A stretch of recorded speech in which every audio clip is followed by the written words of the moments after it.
search of a new deal. SNY reports that the Jets won't negotiate with him until he shows up to camp. Reddick is due $14.25 million this year in base salary. It's time.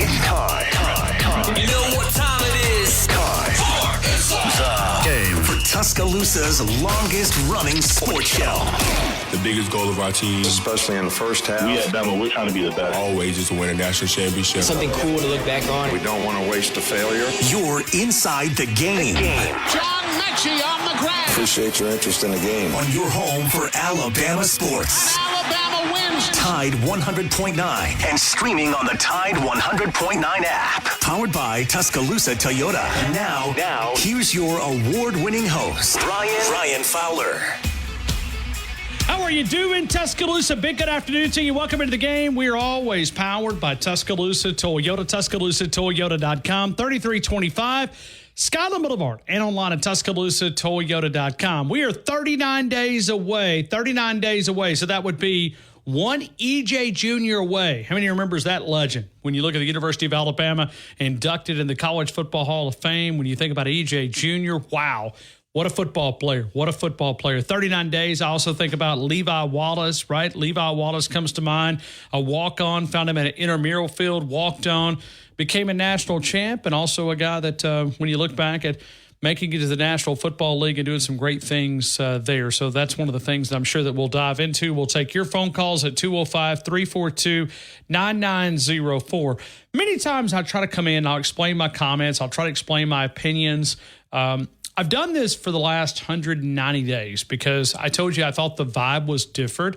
I thought there was something in that building that was missing. And I think this is something that I heard an audio clip, and it was SiriusXM. Peter Burns is a friend of our program. We'll try to get Peter on. We did not get him in SEC Media Days, but we'll try to get some other guys here. But him and Chris Doering, matter of fact, Chris was always in the last couple of years is very critical of what was happening in Tuscaloosa. But Peter Burns and Chris Doering do the SEC in the Morning Show, a show that they share their opinions, and they talk a lot of college football outside of Alabama. They talk Alabama, but they talk SEC, right? I thought this comment, listen closely, because more people, like if you're buying stock now compared to what you were buying it, let's go back to January. You could have bought it for probably 25 cents on the dollar, right? You could have bought it at a low price. And even now, before the season, you could sell and make a little bit of money, right? You could sell and make a little bit of money, or you could hold and see if it even gets higher. And we'll talk about this today because listen to what Peter Burns and Chris Doering said this morning on SEC, ESPNU on SiriusXM, SEC this morning. Peter Burns kind of sharing his commentary. When you look at Kalen DeBoer coming out of SEC Media Days, the way that he handled that, and a lot of buy-in from Peter Burns and Chris Doering that always likes to throw little stones at the University of Alabama. Huge shoes to fill, CD, of the greatest coach in the history of the game. And I thought Kalen did a great job of not trying too hard, just being who he is. He came across as likable, insightful, and maybe realized that along with the recruiting classes he's got rolling in 2025, CD, I think Bama's going to be in pretty damn good shape. I don't know if that makes them a college football playoff team this year. I think there's a decent chance of that with 12-team playoff. But, man, he seems like the right fit right for the jump. I would say this, though. I think the thing to me was that there is still a lot of buzz and expectation around the program. They're overshadowed a little bit by Georgia, by Texas, and even by Ole Miss. But I think the thing that stood out to me the most is even though the expectation there, how much different the guidance in the program feels. It feels like a little kinder, gentler kind of tenure now with Kalen DeBoer and being more open to some of the player influence, him getting there early and making his way up and down Radio Row, just kind of visiting with people, not being as strict and rigid maybe as Coach Saban used to be. And maybe things will change down the road, but it was kind of an interesting contrast. I have a hot take here about Alabama football under Kalen DeBoer. Okay. And let me start by saying, listen right here. Nick Saban is the greatest coach in the history of the game. I say that to tell you that Alabama under Kalen DeBoer are going to be set up better for the future of college football going forward than they would have been with Coach Saban. And the only reason why I say that, Saban was the greatest coach in the history of the game, okay? There's no question about it. He perfected it. He was the guy. He was the man, the myth, the legend, all of it, the godfather of it, okay? But that college football is no longer what we consume in 2024, in 25, and 26, and going forward. Wow. Big comment. Peter Burns. Peter Burns saying that Alabama's set up better than what it would have been with Kalen DeBoer. Now, you're making that statement on July the 23rd. And when you think about from in January, if you'd have made that comment, or February or March or April or May, there would have been a lot of stares. We've been trying to make that comment. I think he did a much better job of kind of illustrating that when you dive back in. And Peter's got sources inside that building. He's got a ton of them. He's got a lot of feedback. And I think that's where the thing is. There's two different ways to skin a cat. Neither one of them are wrong. There's probably more than just two.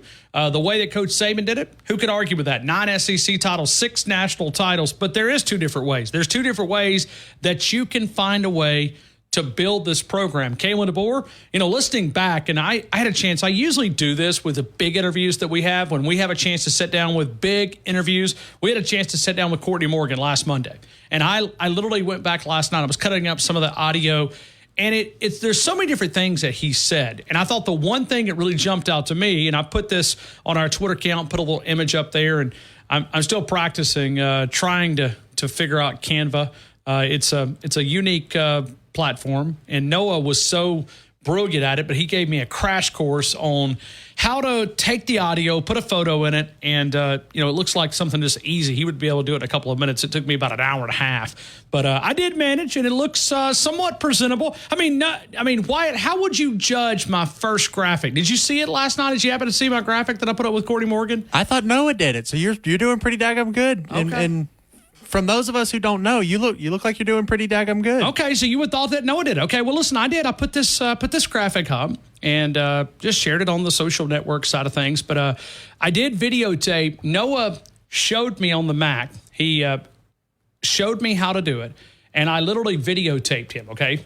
So I videotaped him showing me how, where I could always have a reference tool. It's kind of one of the things like when engineers sets up our equipment. I think I showed you that video the other day. That was like 7, 8 years old. How do you operate this equipment? Well, I don't remember how to operate the equipment, but I've got a video where John, our engineer, is showing us how to operate the video. So I videotaped Noah explaining how to use Canva and put up the audio. But you think about that comment. If that comment was made 6 months ago, people would have said, man, you're an oddball. You're an oddball. What do they call him? Noah told us, glazer. You're a glazer.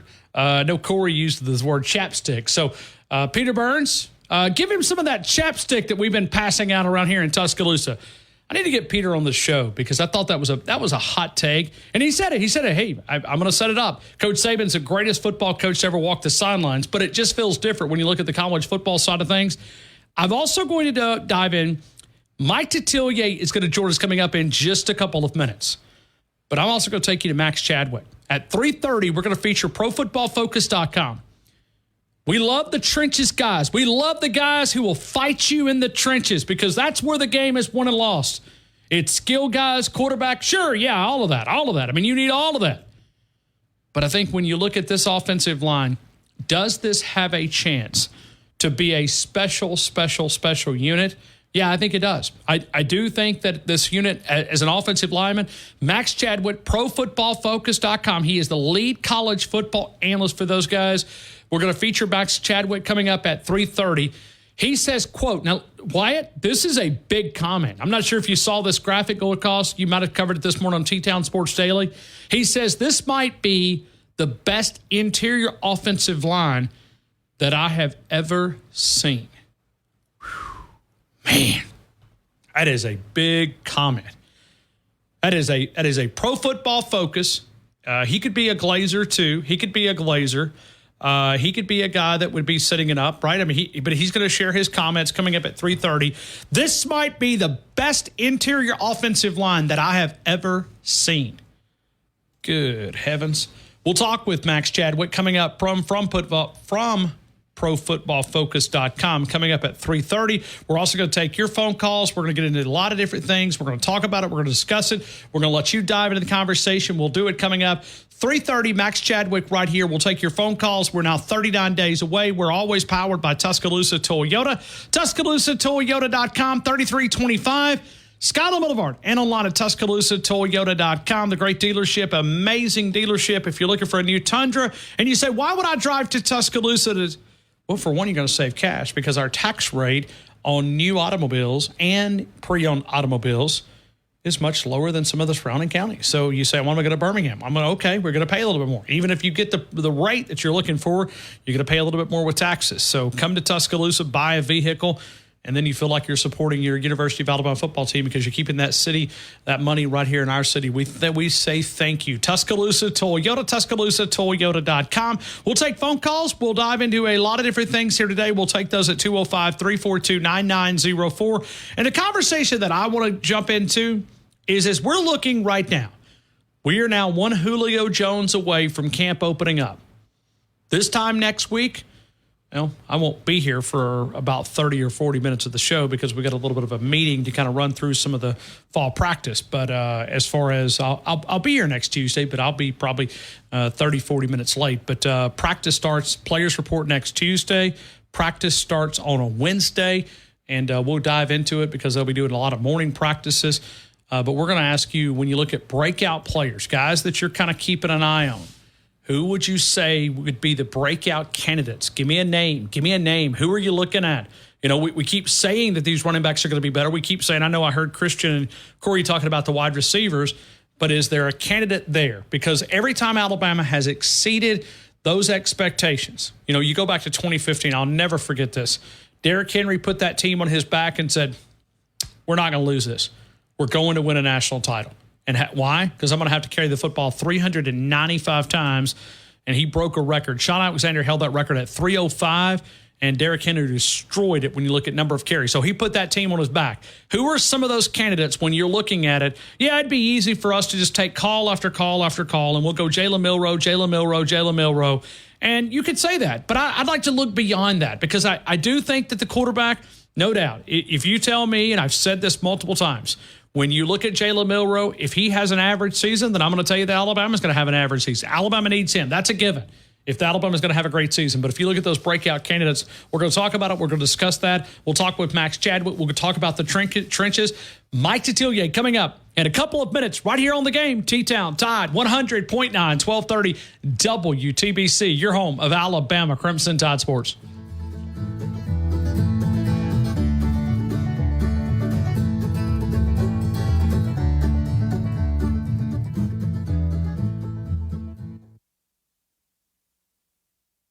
News update from the Tuscaloosa Thread Newsroom. The hunt for the second suspect allegedly responsible for a September killing in Northport's Northwood Lakes neighborhood ended this weekend when he turned himself in at the jail. Many states, including Alabama, will remember the summer of 2024 as a scorcher. However, all signs indicate the heat may continue into the early fall as well. For all these stories and more, we'll be feeling these changes within just a couple of days. Text support to 511-511. These statements have not been evaluated by the FDA. This product is not intended to diagnose, treat, cure, or prevent any disease. Tax fees may apply. Tide 100.9 Tuscaloosa weather. A warm, humid afternoon. The chance of a few passing showers or thunderstorms through tonight. The high today 86, the low tonight 71. Tomorrow mostly cloudy with occasional showers and thunderstorms. The high at 83. I'm James Spann on the ABC 3340 Weather Center on Tide 100.9. You're listening to the best sports talk show, breaking down the Crimson Tide. The Game with Ryan Fowler on your home for Alabama sports. Tide 100.9 and streaming on the Tide 100.9 app. I tell her, baby, I'm a fireball.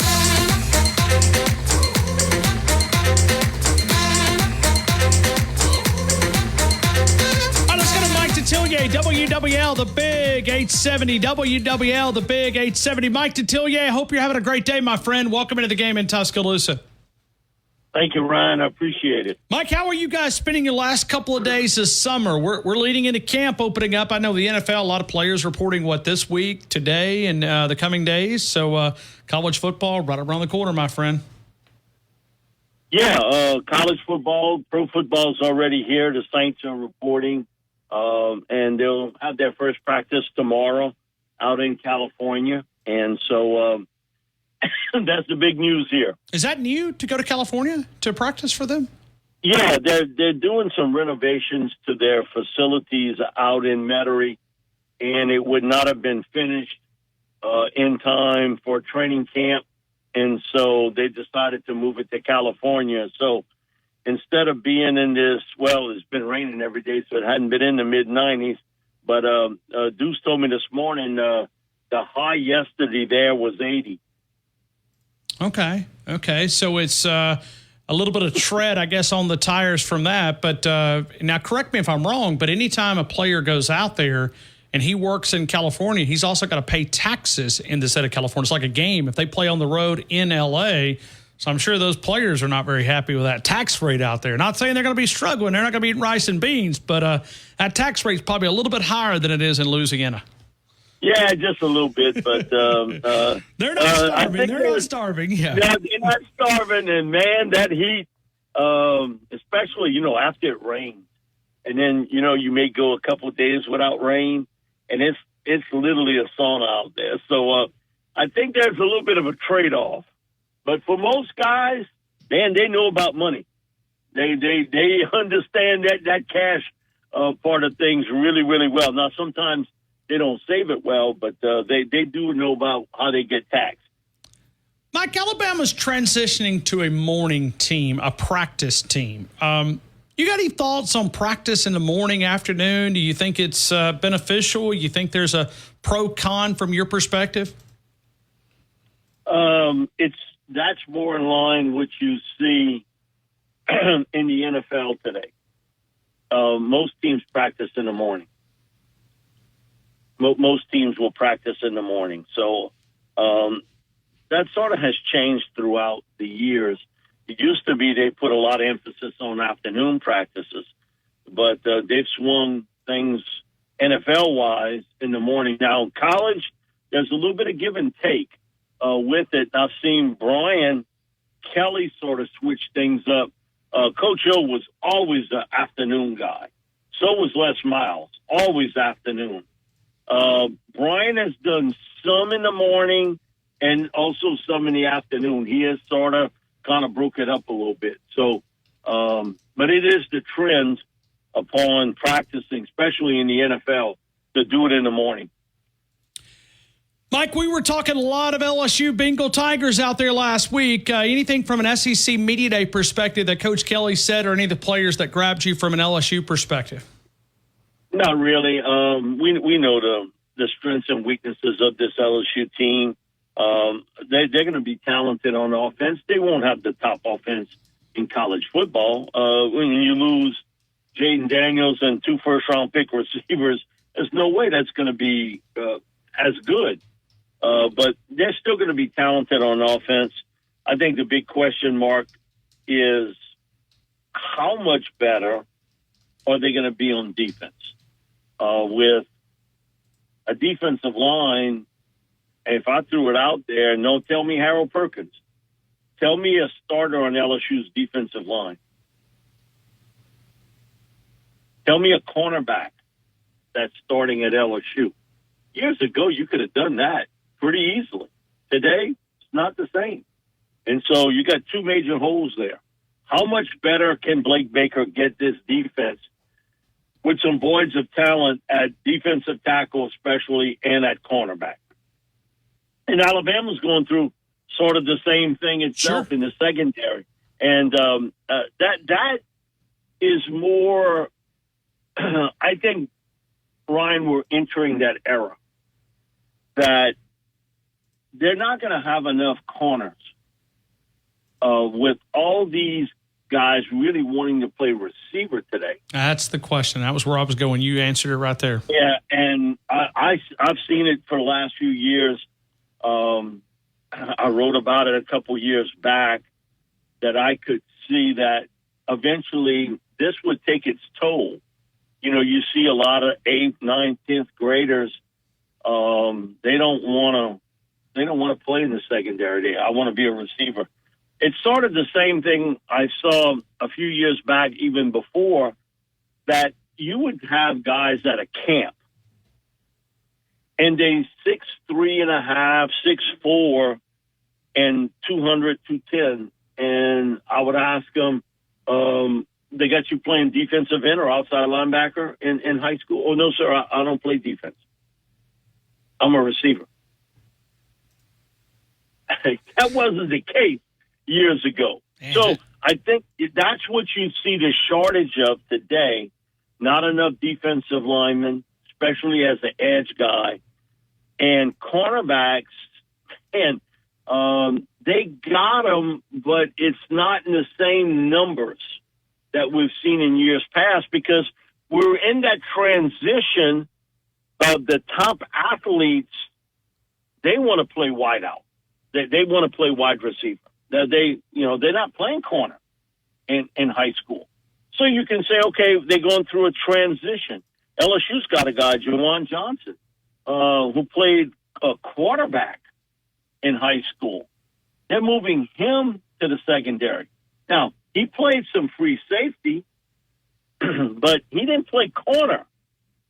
And, Ryan, you can see the numbers especially has taken its toll in college football with the lack of edge rushers and the lack of really talented cover corners. We're starting to get to the end now, where now another group is coming in, not nearly the numbers. We've seen it in the past. And it's going to affect college football from a standpoint of more scoring. You know, mock receivers are better than your corners, and I'm going after you until you can prove to me you're going to stop it. That's just the way college football is, and the trickle down will be in pro football. And we can see it at Alabama. We see it at LSU. I think LSU hit it before Alabama did because, you know, you guys had Terrion Arnold and you had Kool-Aid McKinstry, and now you got a new group. Okay, got a new group of corners. And LSU went with that a few years back when they had Stingley and Christian Fulton here. That was the last two kind of signature guys in the secondary, but that was a few years back. So LSU caught it first, but it's going to catch everybody. I talked to a head coach in college football last week about it because he gave me a call on a player in Louisiana that they were recruiting. And like I told him, hey, good luck. But, man, corners are really scarce today. And we see it, the number one rated corner in the state of Louisiana. LSU has missed out on the top defensive back in the state of Louisiana now 4 straight years. Mike, going back to as you're sitting here talking, is this going to be the year of the offense? Because looking around and defense, there seems to be a lot of issues, and it's just not just here in Tuscaloosa. You've mentioned LSU.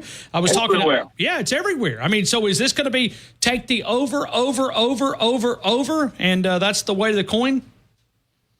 Yeah, even for the first time, listening to Kirby, of that, he's got a few players there, but he has talked about it. We don't have any depth in the secondary. We don't have the depth we used to have. Well, there's a reason for it. There aren't as many players. So I think that we are entering that era. And, Ryan, it's not a one-year thing. This is going to have long-lasting overtures to it. And I see all these guys that come to all these camps. The vast majority of them, they want to play on the offensive side of the football. It's left a huge void at corner. And bigger guys that you would say, you know, sophomores and juniors in high school, they might play a little bit of defense. But, man, that thing is, I want to play wide receiver or tight end. I don't want to play on defense. Don't want to do it. And when you got some guys who physically are built to play it, they don't do it. They concentrate all on offense. Like I said, it gives me a lot of thinking that maybe this year going to be some 52 to 45, 45, 43 type games, 42. I mean, you got to see some 40s. Yeah, we are. I mean, we are. We used to it here because I saw it all last year for LSU. Every game was a shootout. Every game. A lot of people remember Ole Miss LSU and how that turned out. And I told you the story of LSU, Florida, and being on the sidelines. Jaden Daniels maybe had the greatest game I've ever seen an individual player ever have in Tiger Stadium that night against the Gators. And he scores, I think, on a 3-play drive, and he took off and scored. And our buddy Pete Jenkins greets him on the field, hugs him, and I can see Jaden's laughing. But I didn't hear the comment until later. He told Jaden, this is maybe the greatest one-game performance I've ever seen here. And I've seen a lot of games in Tiger Stadium. But I wish you wouldn't have scored so damn fast, because now I got to put my defense back out on the field. And Jaden told me later that is absolutely what he told me. That is what he said. He said, because, Coach Pete, he ain't got no filter. He going to tell you what he got to tell you. Yeah, it was funny. And we got Pete on today. Pete, I talked to Pete yesterday, and he'll be on with us at 4:35 on WWL to talk about training camp and how things have changed. Pete's been in the business over 50 years. Pete was, he said, Mike, I can remember 3-a-days. 3-a-days. Now, you're lucky to get 1 a day,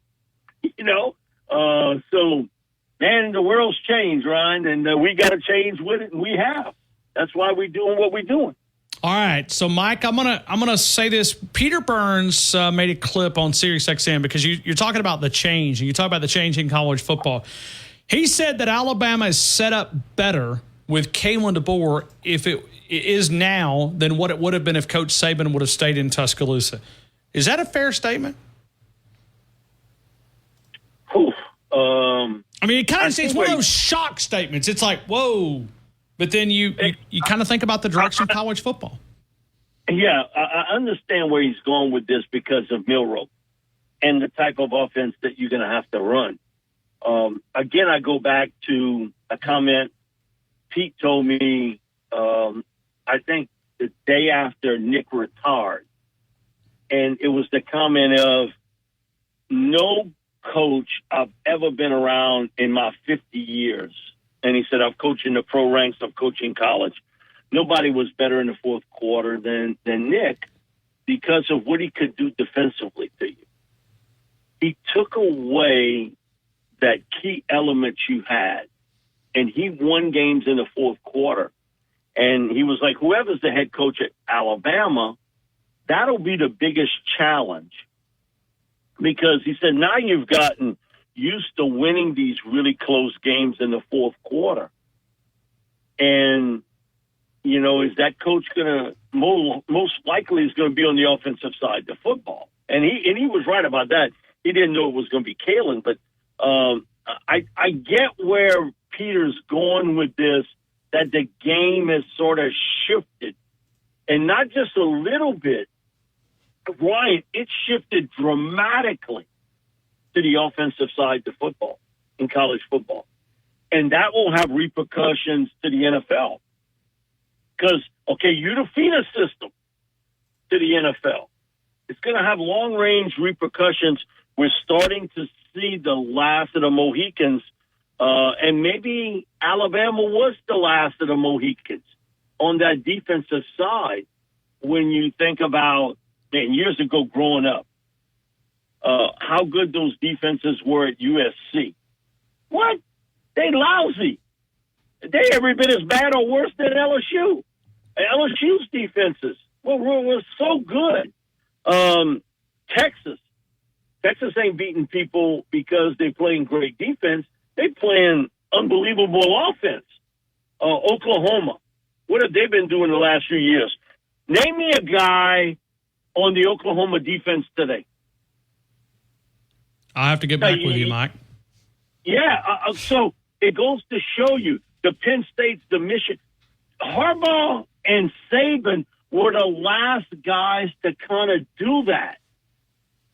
Okay? And if you want to hold on to that, they got people, they got popses in this world. They're holding on to that. Oh, you're going to see it's going to change in a year or two. What? You kidding me? And you kidding yourself. This is about offensive football now.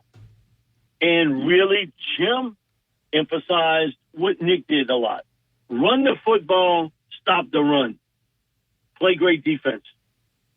But Jim's in the NFL and Nick's playing golf, okay, and doing TV. Ryan, we're entering a new world, entering a whole different era of college football. And it has gradually led up to this, but when you're going to see it, it's going to be really dramatic because I think over the next few years, man, these games, if I was somebody in Vegas setting lines, every game, I'd put that total a little bit higher just because that's just the way it is. We see it in the NFL draft. Look how many offensive players got picked in the NFL draft. Just look at round one. Dominated by the offense. You don't think those teams needed defense still? But what was out there? Offensive players. And so, Ryan, what we're going to be covering is going to look different. And I think dramatically different over the next 3 or 4 years. Mike, Amari Cooper got paid today. He's getting another restructured 1-year contract, guaranteed $20 million, and he's still playing additional $5 million. So we get a little bit of a off that big Pro Bowl selection last year. Amari Cooper getting paid up in Cleveland. Yeah, and I had a general manager friend of mine. He got fired because he wouldn't pay A.J. Brown $20-something million a year. He shipped into Philly, and yeah, he got a first-round pick out of the deal, but, man, today, look at that part in the NFL is people talk about the quarterback spots. Quarterbacks were always getting paid well. Now they're getting paid exorbitant sums. But what's taking the biggest jump? Wide receivers. Ryan, you see it. $20 million a year for Amari Cooper. We're talking about Justin Jefferson getting in the neighborhood of $30 million. That's what Jamar Chase wants too. CeeDee Lamb, you think he's playing for $10 or $15 million a year? No, he's paying for $28 to $30 million a year. Look at the unbelievable jump of what you're having to pay top receivers today. It is traumatic to see it. People talk about, all the positions get paid more. Well, yeah. That's just the way it is because the NFL is making money like a slot machine that's been tampered with, and you can't lose. But when you think about one spot that's taking that huge jump, it's wide receiver. And Amari cashed in. Okay, if you listed the top 12 receivers in the NFL, would Amari Cooper be on that list? Probably not. Okay, and look what he's getting paid. And think about what we saw Amon-Ra St. Brown get paid, like $29 to $30 million this year with Detroit.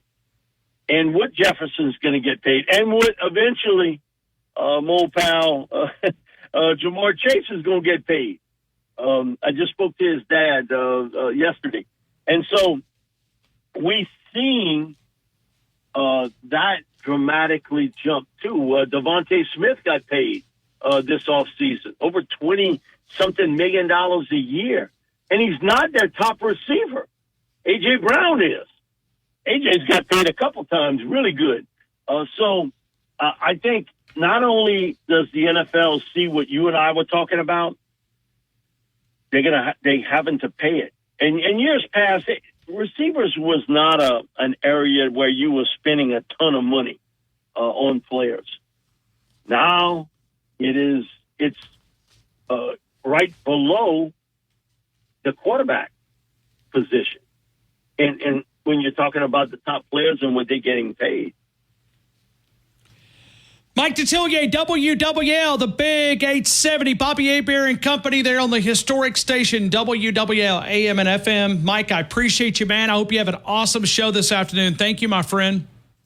Thank you, Ryan. Appreciate it, buddy. Thank you. Thank you. Mike Detillier, always fun to visit with him. We talked a lot about the receivers. I'll be very curious if that's where you're going to go today. We're talking about the biggest breakout stars. Let's give some candidates here because I'm going to give you some buzz of one of the things that I'm hearing kind of behind the scenes. We'll talk about it next. T-Town, Tide, 100.9, 1230, WTBC, your home of Alabama Crimson Tide Sports. Duralast pads and rotors together, you'll save 15%.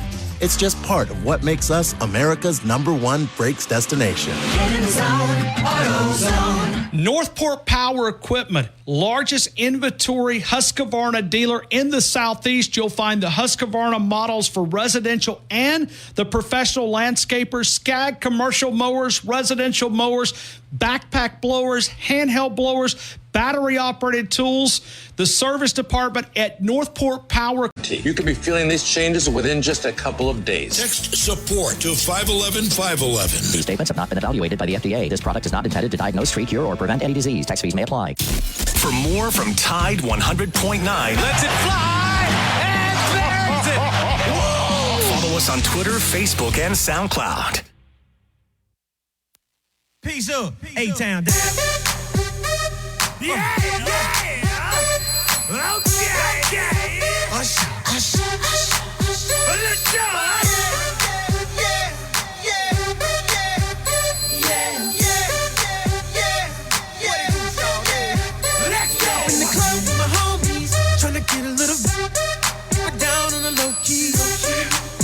Mike Detillier was talking about the offensive side of the football, and you can tie that with what Peter Burns said when you look at Alabama's set up better position now if Coach Saban would have come back for another season here in Tuscaloosa. That's a big comment from Peter Burns. SEC Network, also ESPNU on Channel 80. It's actually not Channel 84. It's just SEC this morning with him and Chris Doering. That's a comment that we kind of let marinate. I like the way that Mike twisted it around.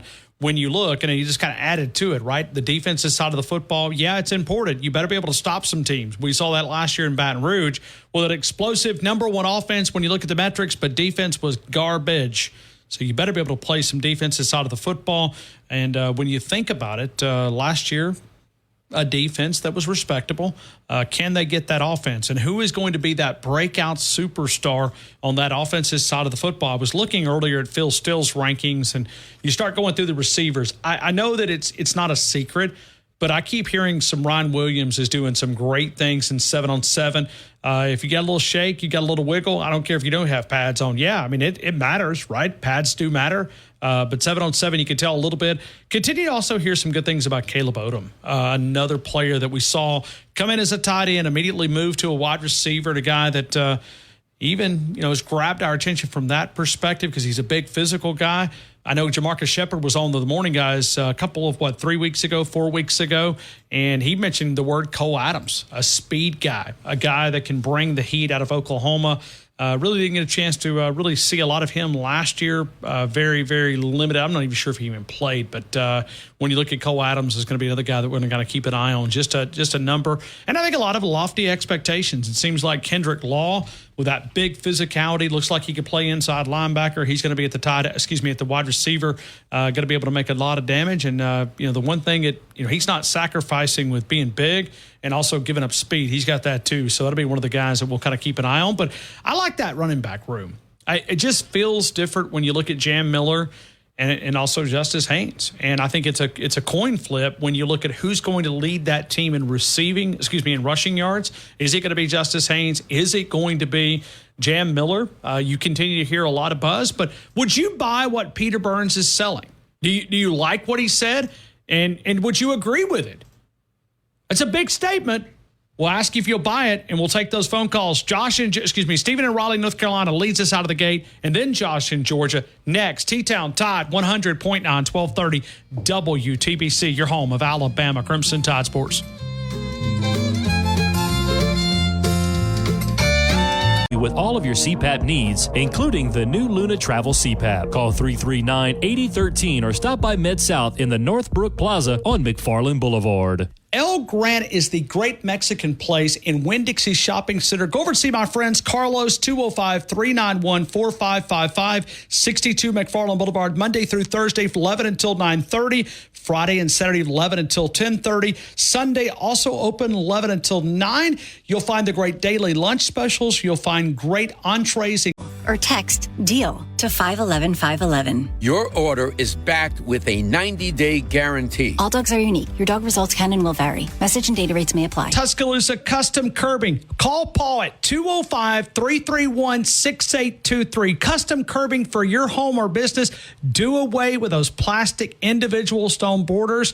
Go for that more permanent, decorative concrete border. No more grass growing between those individual stones. Cleaner to edge to maintain. They're willing to travel, not just here in Tuscaloosa, but also in our neighboring states as well over in Mississippi. Many colors and choices. They'll customize for that individual taste and house. Give them a call at 205-331-6823. You could also go to their Facebook account. Find their page. You can see exactly what the videos. They came out, did a free quote. Paul gave me an evaluation. Give them a call, 205-331-6823. Free quotes and evaluation. It is Tuscaloosa Custom Curbing. Tuscaloosa Custom Curbing. Call Paul at 205-331-6823. The best breakdown of Alabama football in the state. The Game with Ryan Fowler on your home for Alabama sports. Tide 100.9 and streaming on the Tide 100.9 app.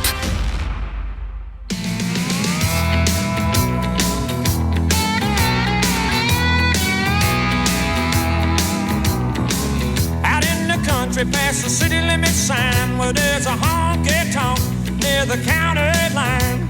The joint starts jumping every night when the sun goes down. They got whiskey, women, music, and smoke. It's where all the cowboy folk go to boot, scoot, boogie. I got a good job. I work hard for my money. When it's quitting time, I hit the door running.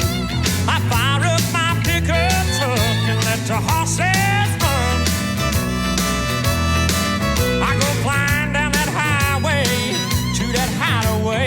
Stuck out in. All right, we welcome you right back into the game here in Tuscaloosa. Who's your breakout guy? Who's a guy that you're focused on? And are you buying what Peter Burns sold? We played the audio to start the show. We'll go back and play that again in the 3 o'clock hour. Max Chadwick's going to join us coming up at 3:30. Rumsey Environmental. It's a one-stop shop serving West Alabama for all of your waste removal needs. When you have to know it's being done right, that's a time to call Rumsey Environmental. 205-248-0002, 205-248-0002. It is Rumsey Environmental, a one-stop shop serving West Alabama. Let's continue with more phone calls, and we go to Stephen in Raleigh, North Carolina. Stephen, good afternoon. You're in the game. I hope all is well. Roll Tide, Ryan. How are you? Hey, good. I hope you're doing well, too, man. I am. I'm good. Peter Burns, we've kind of discussed this in the past. We have. On your show. And we were on board before some of the other guys. But we want to take a minute to welcome all those. When we were making the comment back in the spring, we were kind of the oddball out there. But looks like we've got some company, Stephen. Yeah, I mean, you look at what Kalen is doing, Coach DeVore is doing when he said this is going to be a player-led team.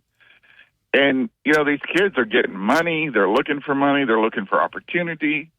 But yet when you get the players involved in the leadership part of it, in the decision-making part of it, like Coach DeVore said, he's going to give the framework and the guidance for it to be a player-led team. And when you have players involved, you have more of a buy-in. This is not 2007. We've discussed this. This is not where Coach Saban had to come in here and change the whole culture. Well, the culture is here, and you just have to find what these kids are looking for and what's going to keep them involved in the team to stay here. I've been listening to your radio station to change the subject a little bit, and I've been listening to Corey Miller the last couple of days, and he says we don't have a single wide receiver that could start on another team in the top 5 in the nation. And Ryan, I just can't get on board with that. We've got Kobe Prentice and Kendrick Law, for example, and of course Ron Williams is not a single team in the nation that wasn't taking. Those guys were freshmen and sophomores the last 2 years with bad coaching, and now they're juniors. I think Jamarcus Shepard's better than Holloman Wiggins. It's not. I don't even think it's close. I think Jamarcus Shepard is his attitude, his personality. He brings fire. People want to play for him. The culture that they've created in that room. When we interviewed Jamarcus back in the summer, what was the name that he was using? Freddie Soft. Freddie Soft. He kept, his receivers. If you go back to UW, they were dudes, man. They were dudes. And Holloman, what's his name? Holloman Wiggins? Holloman Wiggins, yeah. He's the only coach, I believe, that's not coaching right now, off of last year's staff. Is he really? Is that right, Wyatt? Look at Holloman Wiggins. He's at Texas A&M. Look that up. Oh, he's at Texas A&M. I thought he went Texas. Okay. Right. My bad. I'm wrong. Okay. No worries. Hey, that's your first time this year, Stephen. It's okay. No, Ryan, I'm wrong every day. I just mature enough now to be okay with it. So, and I did. Can I pick a breakout player on the offensive side and the defensive side? Yeah, sure you can. Sure, you know what? That may be a good way. And I'm looking up because I want to see where Phil Steele's got Alabama's receivers ranked. They're not in the top 10 for Power Football Focus. I know that because I looked that up. But I think it's the unknown. It's the unknown with our receivers right now. He's got them as a unit as the top 30. He's got them at 29th. Okay, that's a little low. But it's the unknown, Ryan. Well, but a lot of that is based on that crap offense. And I know I heard Corey talking about this, and I agree with him. I do agree with. That's the part I did agree with Corey. That was a disaster. I mean, Tommy Rees. I've said it. He was a 16-year-old driving a Lamborghini, man. Great point. And nobody was knocking down his door to go, please come coach our team. Please, will you come? Will you come and be our coach? He's coaching tight ends. Tight ends in Cleveland, yes. I feel bad for him a little bit because he could be the offensive coordinator at Notre Dame right now. But you go back to Coach Saban. I mean, why would you not? The last two offensive coordinators at Coach Saban are head coaches. The last three, we go Kiffin, Sarkisian, and O'Brien up in Boston College. So I get taking the risk. But my breakout players are going to be Jam Miller on the offensive side of the ball. There's a lot of reasons to be excited over there, man. That guy is diverse. When you look at our interior offensive line, going back to Pro Football Focus, which you reference, when you have those three guys pushing up the middle and moving people out of the way, your tackles on pass play, pro, you worry about them rushing their guy rushing the receiver, but that end guy, you can get him to run himself out of the play if you got those interior guys moving people around on the inside. So I just see Jam, even though I am super high on Justice Haynes, I think he is going to be a stud. But Jam Miller's been here for a bit, and he's been underutilized. And I think you're just the diversity in the pass game and what Coach DeBoer is going to run those freaking four wide receivers out there and have Jam Miller coming around the end and throw him a little pass out there. I just in space, I see that guy being a stud. Yeah, for Athlon's running backs in the country, Alabama's fourth in the country behind Ohio State, Penn State, Georgia, and then Alabama. And Alabama's starting two new guys, right? I mean, so that's the faith that Athlon has in the University of Alabama. Let's go to receivers. Alabama's not in the top 10 in Athlon's in the country. I was looking real quick through the three publications that I have: Athlon's, Lindy's, and Phil Steele. Not a lot of faith, but I think it all is based on a lot of the production of last year. Kendrick Law was not here. He was here, but he wasn't a huge part of the offense. He was a huge part of the return game. But then when you also look at Jeremy Bernard, he was out at a very talented unit out of UW. Yeah, those ratings are based on last year alone, not on potential typically. They're looking at last year's numbers. And you came out of Dallas. Everybody has holes. Everybody has question marks, I should say. And so do we. We have question marks. But when you look at what the kind of talent we have in those question marks, there's a lot of potential there if they're just coached up. On the defensive side of the ball, Keon Keeley is going to be my breakout player. That guy, if he ever turns it loose, is going to be another one of those first-round defensive talent guys. Keon Keeley. It's a name. It's a name. I know when we were out of practice, a lot of people kind of watching him, and I kept seeing a lot of coaches spend individual time with him because I think they know that Alabama needs to try to find a way to get after the quarterback. I think it's just a light bulb for him needs to turn on as far as his assignment. And with Coach Womack simplifying the defense, that's why I'm choosing him. I think it's going to directly affect him. Yeah. And what his assignment is. But anyhow, Ryan, love your show. Roll Tide. Can't wait for 8 more days. Thank you. Thank you. Steve in Raleigh, North Carolina. That leaves one line available at 205-342-9904. I do remind you about Nuke's Eatery, 205 University Boulevard, 205-758-2455. Close enough that you can smell the championships, the French dip sandwich, the Nuke's Q sandwich, the pimento cheese, the chicken salad, the steak.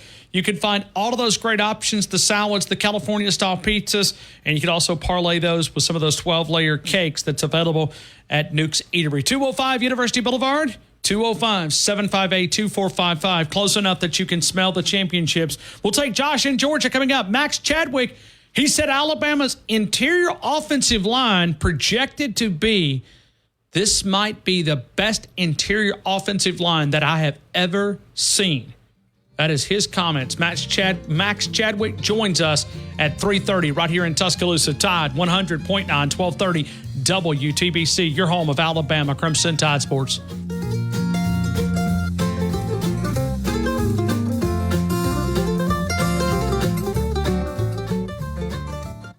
WTBC Tuscaloosa and W265CG Tuscaloosa, a Town Square media station. Tide 100.9 and streaming on the Tide 100.9 app.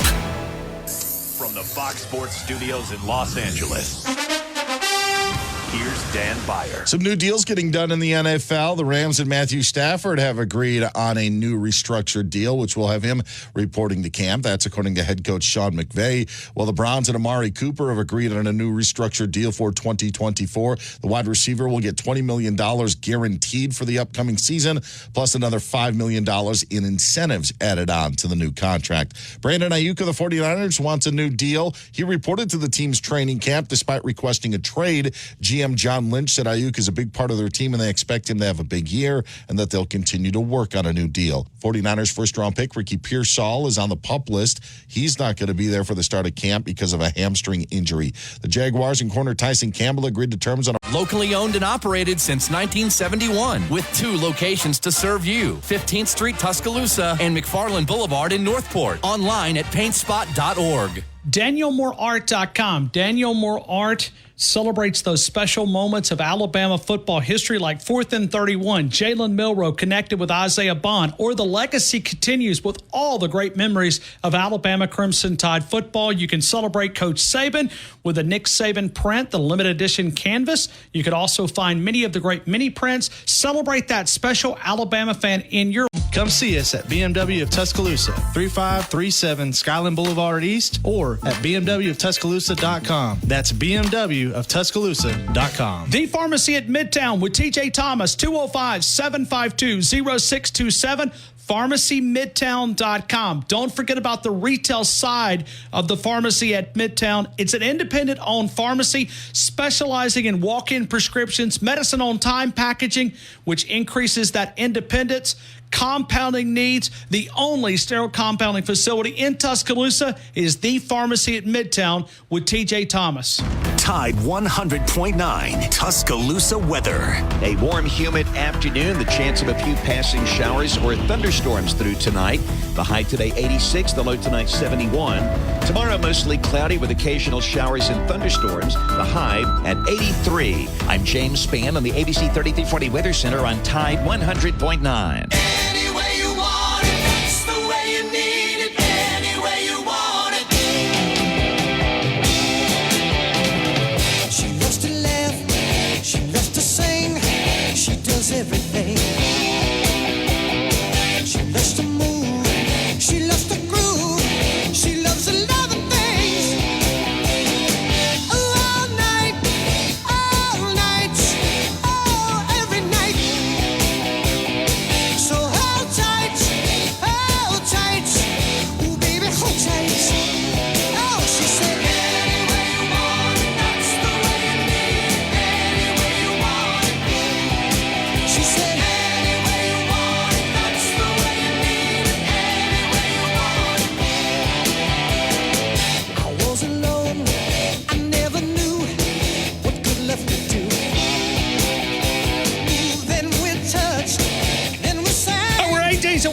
camp opening up 8 days away, one Julio Jones away from Alabama's first fall practice under Kalen DeBoer. And I did see where a couple of minutes ago that Kalen DeBoer will be making an appearance back up in Seattle, KJR, which is Softy's channel. He's going to be going on with Softy later this afternoon around 5:20 on the Pacific time coast, about 7:20 here on the Central time.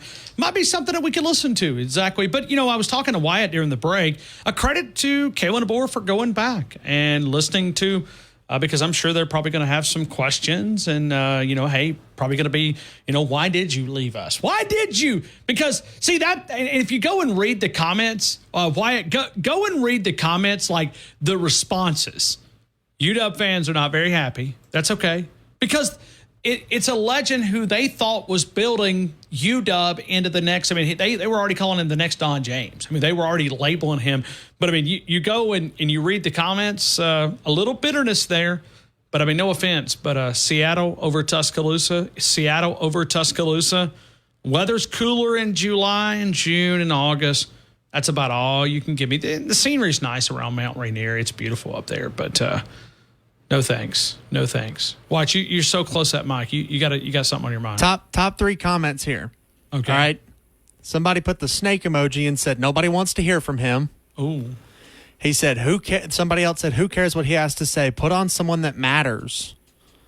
And then somebody else, the third one, said, is he going to give us a sob story now? He should just move on. No need to do an I'm sorry drop in. He could have had continued success here for 20 years. He could have. And like I said, they were already calling him the Don James. He said another guy comes in and says the blue blood bias. He says the guy that turned around a football program that didn't even make a bowl game into a national championship finalist in just 2 seasons. He was 25-3. We'll add that to that. The comments here are crazy. He wanted to move on to a bigger project. Why hate on the guy? Washington should build a statue. So, okay, leave it out there. Let's go to Josh in Georgia, but maybe we should amp it up a little bit. I'm scrolling down through there. Whoa, man, they're not, man. There's a lot of hate in that comment section. Lot of bitterness. No thanks. Hard pass. He shouldn't have airtime in the 206 again ever. Period. Softy. When he answers, just hang up. Nobody cares what he has to say. Why? No, boo that man. Who cares? He left us. Haven't we moved on? Hopefully you didn't just lob softball at him. Okay. I know Dave and him are close, but I'm sure Dave will treat him fair, but he'll probably have some very tough questions. So, I'll be curious to hear what he says. We'll kind of monitor that and see if it's anything that would grab us. We're talking about the breakout player. We're always powered by Tuscaloosa Toyota.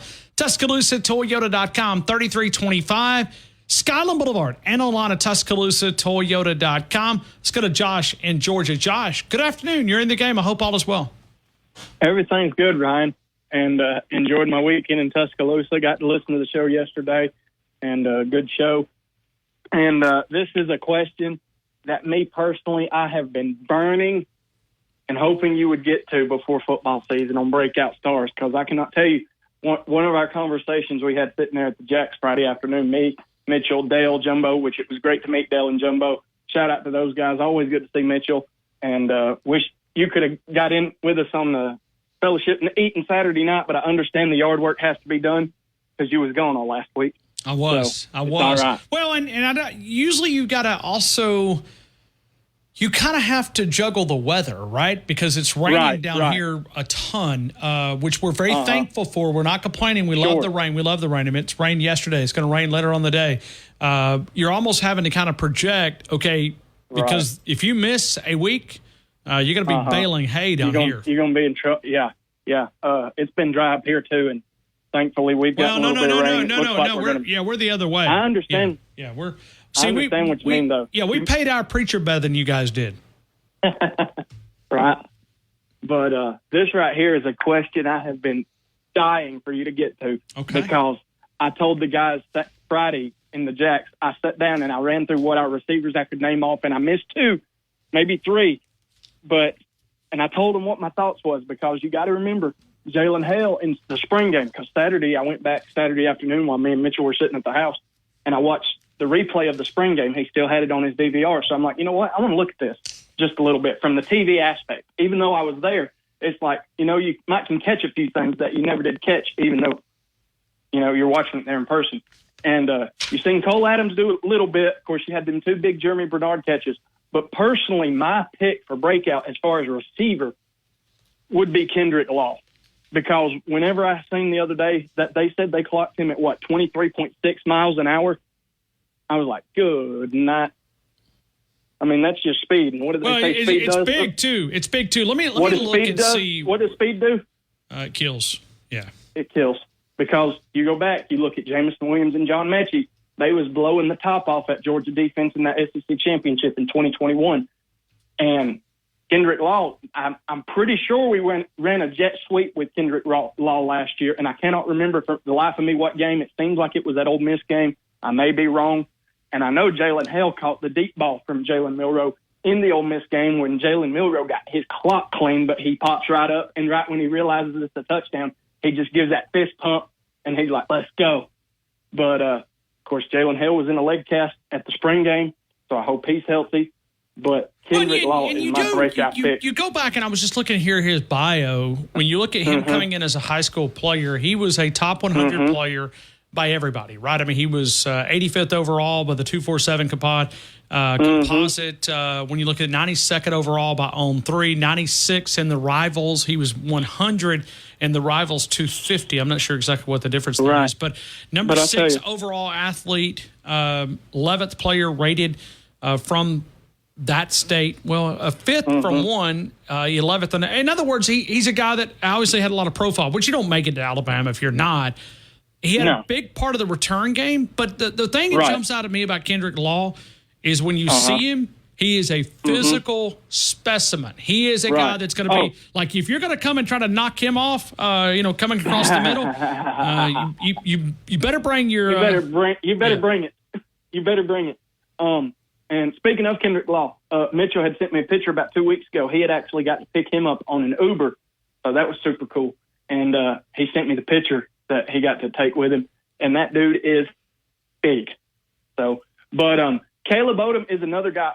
I will say this: Caleb Odom is another guy that interests me because when he come in, he's listed as tight end, but in this Bama Time magazine that I picked up just the other day, he's on there with the receivers, and then it goes to tight end. And I know Kendrick Law had made a comment about Caleb Odom practicing with the receivers, so he's almost like a hybrid guy. And, I mean, he's 6'5", but I'm just saying. But Kendrick Law's my pick, really. I mean, he's going to lay down the law. So that's what I think. And like Stephen in Raleigh, North Carolina said, if I'm looking at that other side, I pick another guy with the last name similar, Deontay Lawson. I mean, Keon Keeley's going to be great, but Deontay Lawson, I mean, he wore 32 the last couple of years, and we know how good that 32 has been. Dylan Moses. I go blank on some of the other Saban great players that's wore 32, but I know Dylan Moses did. Matt Wilson wore 30. But Deontay Lawson has switched to 0, and I was listening to a CTSN podcast from a couple weeks ago where they did like those 20-minute player interviews, and he said, I picked 0 because I wanted to go out and build my own legacy. I wanted people to remember me. Yes, we're playing as a team, but he's like, I want people to remember the individual impact that I had. Even though we've had greats to wear 32 and I don't have problem following them, he's like, I do want to build my own name and be able to say, hey, that guy brought the boom. So, but I just look forward to it because I can't tell you, since I've been back at work the last couple of days, yada, yada, yada, yada, these Georgia fans are still yapping. And let them yap. You let them yap. I'm gonna. I just say Link. Going back to Peter Burns' comment. You buying it? Are we in better shape now than what we would have been if Coach Saban would have come back?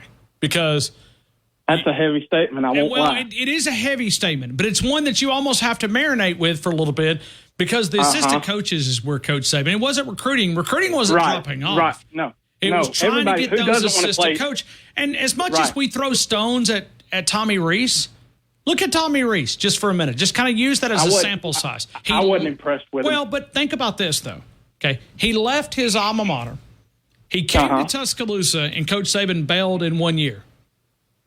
Right. He gave up an OC job at his alma mater to come to Tuscaloosa, and now he's coaching tight ends in the NFL. Right. That's a downgrade. Well, he sacrificed and came up short. Right. I would say, as far as if I have to give you the quick answer, I do buy it because you look at those assistant coaches. I've seen a video from the offensive philosophy, for right? sure. But I will say this: that Stephen had brought up our wide receivers coach from last year, and I know you had made a couple of comments through last season about Coach Higgins. I seen a video a couple weeks ago, and I saved it, of Coach Shepard. Dude, that guy is nuts. That's my kind of nuts. When you say, why do you want to put on that crimson jersey and that script A? That is hype beyond hype. That's hype on overdrive, Mountain Dew, sweet tea, and Red Bulls all combined hype. That is, I love it. And so if I could play wide receiver, and I'm not slender and speedy enough to do it, I would want to play for that guy. And I go back real quick to another CTS interview whenever they was talking to Malachi Moore. He said Coach Shep, while the DBs are stretching, is yelling at the DBs saying, you guys are fixing to have a long day. My guys are going to take you to school. I mean, he's out there hounding them and bringing out that A game in both sides, the receivers and the DBs, telling those DBs, you can't touch my receivers because they're going to blow past you in practice. And I thought that was really kind of funny.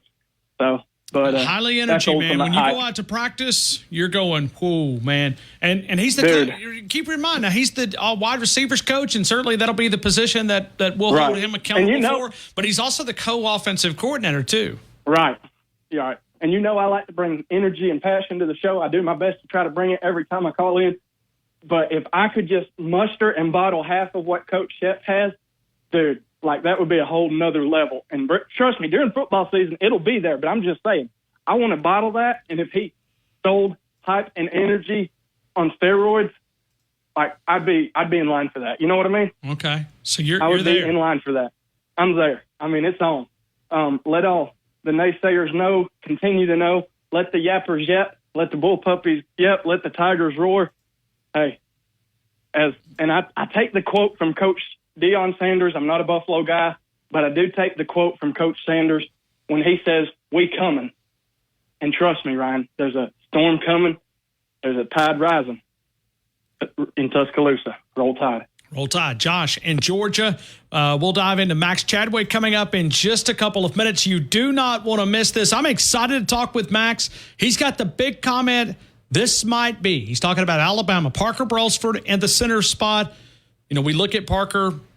Go back and watch the way that he played against that defensive front at Texas. Digger, I know you're not going to like this down in Louisiana, but they absolutely whipped you guys. And Parker Brailsford is a guy that we're all keeping an eye on. You've got Tyler Booker projected as a first-rounder. You've got Jaden Roberts, but he says, quote, this might be the best interior offensive line that I have ever seen. Wow. Max Chadwick coming up in 9 minutes in Tuscaloosa to discuss this and a lot more. T-Town Tide 100.9, 1230 WTBC, your home of Alabama Crimson Tide Sports.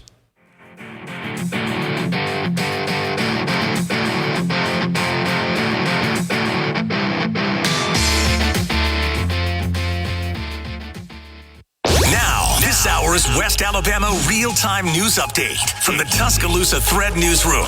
The hunt for the second suspect allegedly responsible for a September killing in Northport's Northwood Lakes neighborhood ended this weekend when he turned himself in at the jail. Many states, including Alabama, will remember the summer of 2024 as a scorcher. However, all signs indicate the heat may continue into the early fall as well. Follow these stories and more at or text DEAL to 511-511. Your order is backed with a 90-day guarantee. All dogs are unique. Your dog results can and will vary. Message and data rates may apply.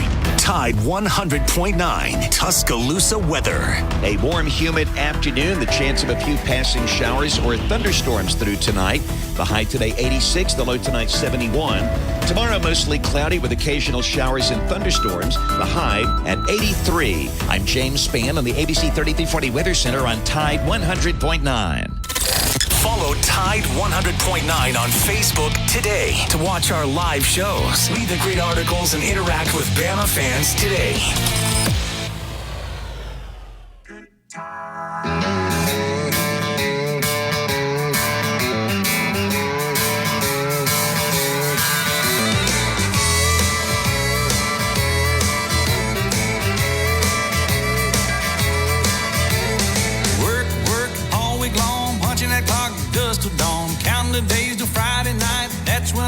conditions are right for a good time. I need a good time. Yeah, I've been working all week and I'm tired. I don't want to sleep and I want to have fun. It's time for a good time. Cash my check, clean my truck, put on my hat, forgot about work. Sun going down, head across town, pick up my baby, turn it around. Good time. We're going to talk with Max Chadwick from ProFootballFocus.com. ProFootballFocus.com, and he's the lead college football analyst. He's got that big comment. We're going to talk with him coming up in just a couple of minutes. Let me remind you about the Wharf. If you're looking for a new pair of boots, Justin, Tawny Lama, Red Wing, Georgia, Double H, Timberline, Laredo, and many more. You'll find Wrangler, Levi Lee. You'll find those. Carhartt clothing, Rocky clothing, Under Armour clothing. It is the Wharf, the Working Western headquarters since 1976. It is conveniently located right there in the Winn-Dixie Shopping Center between there and the Blue Plate, the El Gran, great famous Mexican place here in Tuscaloosa. You can find the Wharf on the McFarland Boulevard. Is on the right-hand side of the road as you travel westbound, the newly renovated shopping center. A lot of inventory. Wrangler, Levi Lee, you'll find those in all those name brands. You know, people in West Alabama work extremely hard. You got to have the hard work to match that hard work. It is the Wharf. Let's spend a couple of minutes here with Bubba in Northport. Bubba, good afternoon. You're in the game. I hope all is well, man. Well, just sitting here, got my cat in my lap. Oh, okay. All right. You're a cat guy, huh? Yeah, I got two. I got three of them. I got one named Remington and Winchester. I know you at the building. Well, now, you know, I'm an anti-gun guy, Bubba. I've kind of changed my mind. Yeah, whatever. Yeah, I can't believe. I mean, those things just go off on their own, man. It's yeah, they're terrible. Yeah, mine misbehaves all the time in the safe. They really do. It does. Mine too. Yeah. I mean, they just all of a sudden you hear it in there and they just go, you know, bam, bam, bam. You know, it's like so. But it'll be about time to put the cameras out soon. It's getting on our mind. I went to the Deer Expo this weekend, so. Okay. But anyway, I want to get back to this Alabama thing. I actually did buy that article because, you know, we was just getting, you know, assistance just to get them. I mean, the last few years, you know, there wasn't no Jeremy Pruitt's out there or anybody like that out there. Lane Kiffin or anybody. So I buy it. Certainly. Well, I think you everything is in your mind. You think about what Coach Saban was able to do. But I think even he admitted that it was moving at a different rate. It was trending down because if not, he wouldn't have stepped out of here. He saw it coming. True. He saw it coming, and he said, "You know what?" And really, that should be, you know, it's admirable when you know. It is. We should be thankful that he has enough courage to say, "Hey, I can't." You know, like you said, I can't put us on top anymore. I mean, you know, I've done all I can do. So, but anyway, you know, I got. Give me a breakout guy. Give me a guy that is a breakout guy. Who are you thinking about from a breakout guy? On offense, I actually got 4 names. Oh Lord, four breakout guys. I mean, so Alabama's national title number 19 is on the way.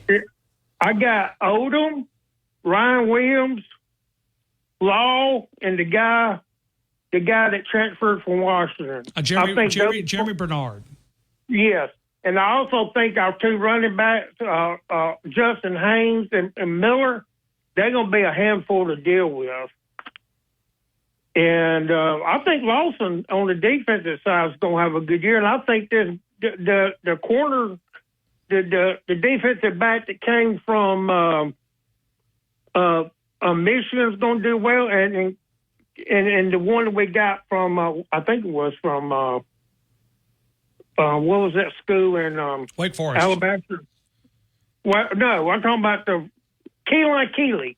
I think he's going to be a main part of it. I think he could get after the quarterback. And that's going to be one of the questions. I mean, as we open up camp, there's several, right? You know, who's going to be right tackle? Who's going to be the opposite corner of Jackson? Who's going to fill that nickel role? The safeties, you feel okay, but Yeah, I mean, I like there's a lot of options, and I think there's a lot of great competition. Bubba, I got to get to Max Chadwick, man. I always appreciate you. Roll Tide. Roll Tide. Right back to you. We'll continue with more of the game. We're going to get your phone calls in. I see those. We're going to work our way to those coming up in a couple of minutes. Max Chadwick has made a big comment. It's one that you're going to like. He explains why next. T-Town, Tide 100.9, 1230 WTBC, your home of Alabama Crimson Tide Sports. Makes reordering a snap. Need to modify an order? No problem. So when it comes to food for work, make it easy on yourself with EasyCater. Start your order at EasyCater.com. The game is powered by Tuscaloosa Toyota, TuscaloosaToyota.com. David DeSantis, the largest selection of new Toyotas in over 3 years, can be found on Skyline Boulevard, 3325 Skyline Boulevard. Also a nice inventory of pre-owned inventory. You can find the new Tundra, the 2024, the Tacoma two-wheel drive, four-wheel drive. How about a new 4Runner, Highlander, RAV4, Camry, Corolla? For those outside of Tuscaloosa, save. Feeling these changes within just a couple of days. Text support to 511-511. These statements have not been evaluated by the FDA. This product is not intended to diagnose, treat, cure, or prevent any disease. Tax fees may apply. Dos Amigos, Highway 69 in the new Publix Shopping Center. 11 a.m. opening, 10 p.m. Friday and Saturday closing at 9, Sunday through Thursday. Some great Mexican cuisine, the great fajitas, the great desserts, the great lunch specials. You'll find it at Dos Amigos in the Publix Shopping Center on Highway 69. Takeout orders always an option at 205-737-7344, 205-737-7344. Dos Amigos. The best sports talk show in all of Alabama. The Game with Ryan Fowler on your home for Alabama sports. Tide 100.9 and streaming on the Tide 100.9 app.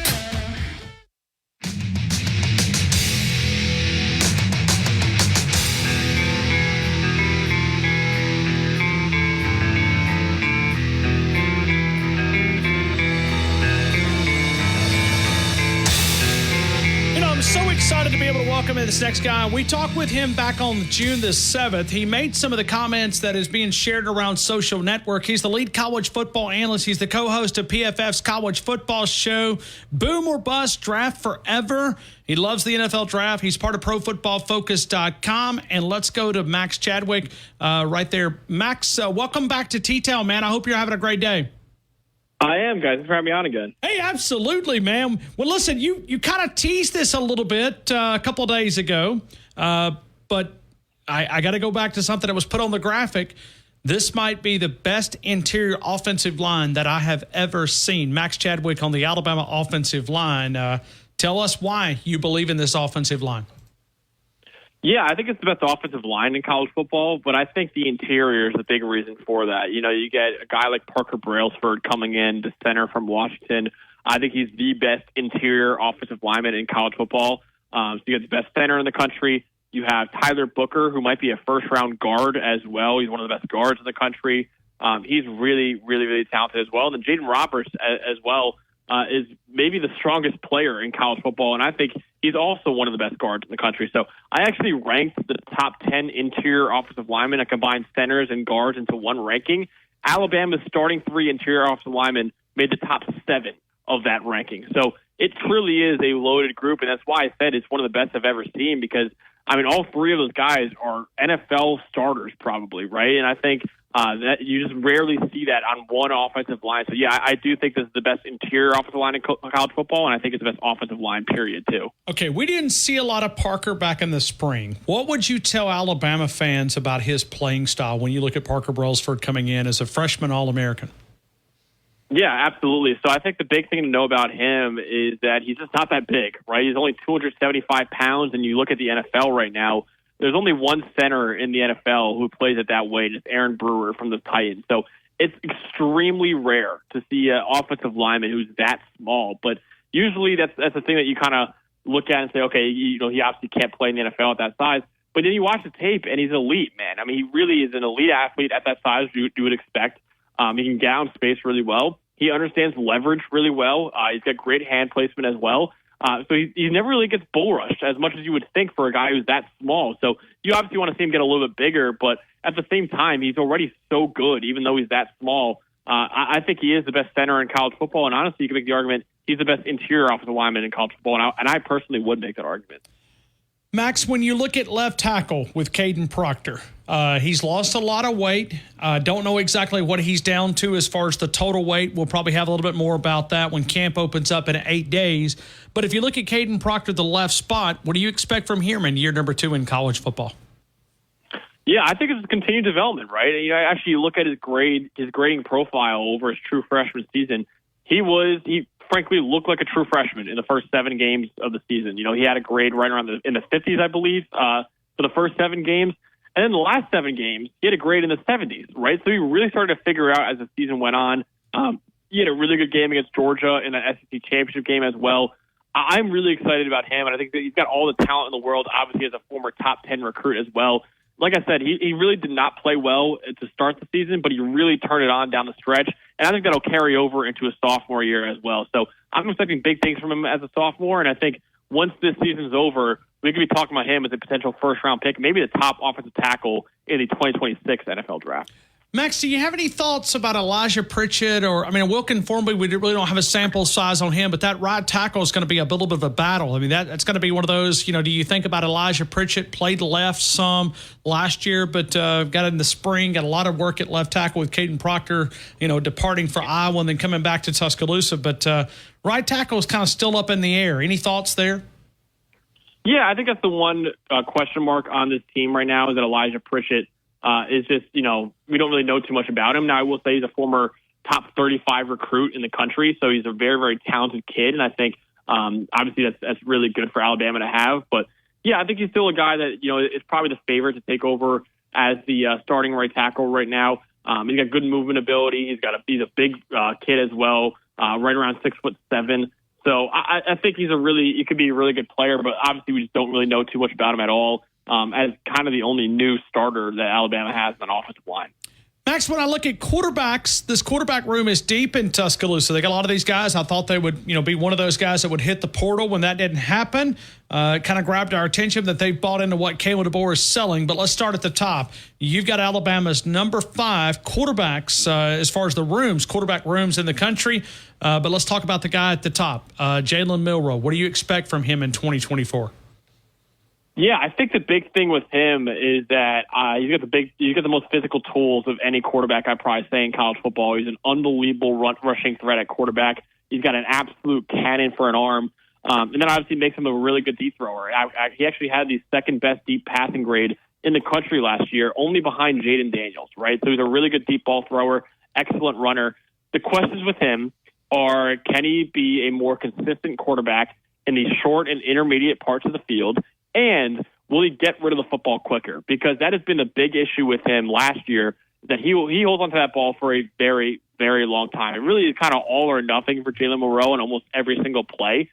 He holds onto the ball for like 3.5 seconds. Usually you want to see your quarterback get that out of there in 2.5 seconds. So he's holding on that ball for like an extra second more than anyone else really in college football. So, I think that's a big thing for him. I'm really excited to see what he can do with Kalen DeBoer, who's an offensive mastermind. And he really helped out Michael Penix Jr. develop into a top 10 pick. And I think Jalen Milroe has the physical tools to maybe be close to that range as well. But you got to see him develop even more. But he's got all the tools in the world, and I'm really high on him. I think he's the top 5 quarterback in the country. It's just a matter of continuing to develop in the short and intermediate parts of the field and get rid of that football quicker. I know they're not on your top 10 list, but when you look at these receivers in Tuscaloosa, is there anything to get excited about in the receiving unit? Yeah, I think that's the one, big. We actually did a preview of Alabama. You can find on the PFF College Football Show on YouTube. And that's the one weakness that we said, or their biggest weakness, I should say, was that receiving core. They do have talent there. I like Kendrick Law. He's a really, really fast kid. Jeremy Bernard, was kind of overshadowed in that Washington receiver room. But then again, almost any other receiver will be overshadowed in that Washington receiver room with how many freak shows they had in that room. So I'm excited to see what he can do as well.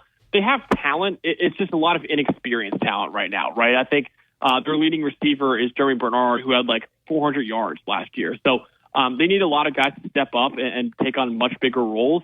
And they don't really have a proven guy in that receiving core right now after losing, Isaiah Bond, Corey Brooks, Amari Niblack as well. So that is the big question mark on that offense right now, is that receiving core. But they certainly do have talent in that room. It's just a matter of can they expand and become, true stars at receiver?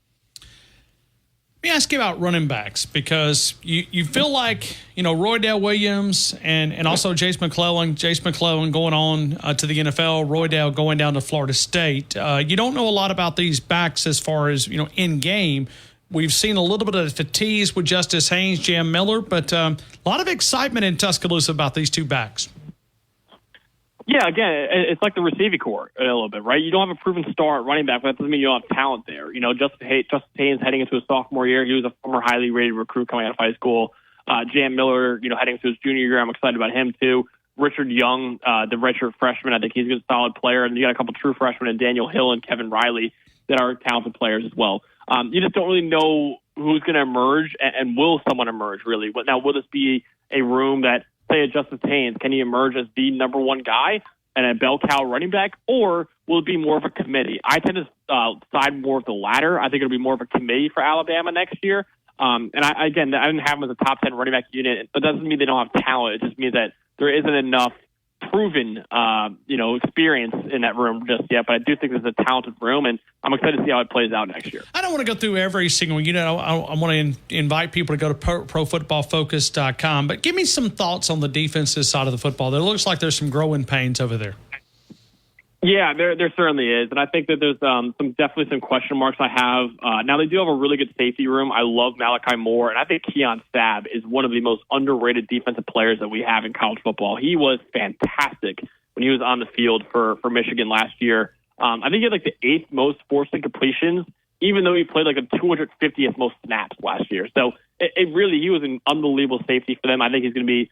It's hard to replace Caleb Downs, if not impossible, but I think Keon Sabb is about as good as you could do in the transfer portal, getting him from Michigan. So I like him, but at outside corner, you got Damani Jackson, who was a former 5-star recruit from USC, but never really put it together at USC in his 2 years there.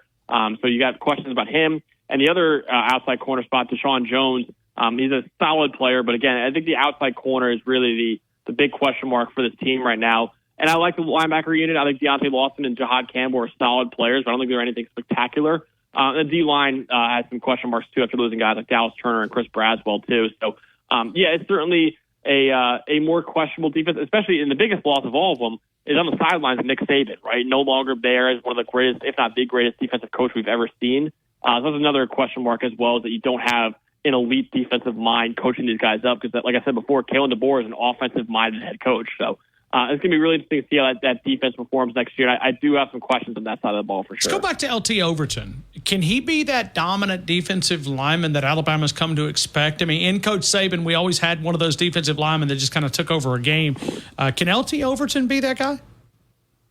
I think he's got potential. I actually don't even know if he's going to be a starter immediately for Alabama. I think a guy like Jamarian Latham and Quandarius Robinson will probably be your 2 starting edge defenders as of right now. But I think LT Overton's certainly in that group. He was a former 5-star recruit coming in from Texas A&M.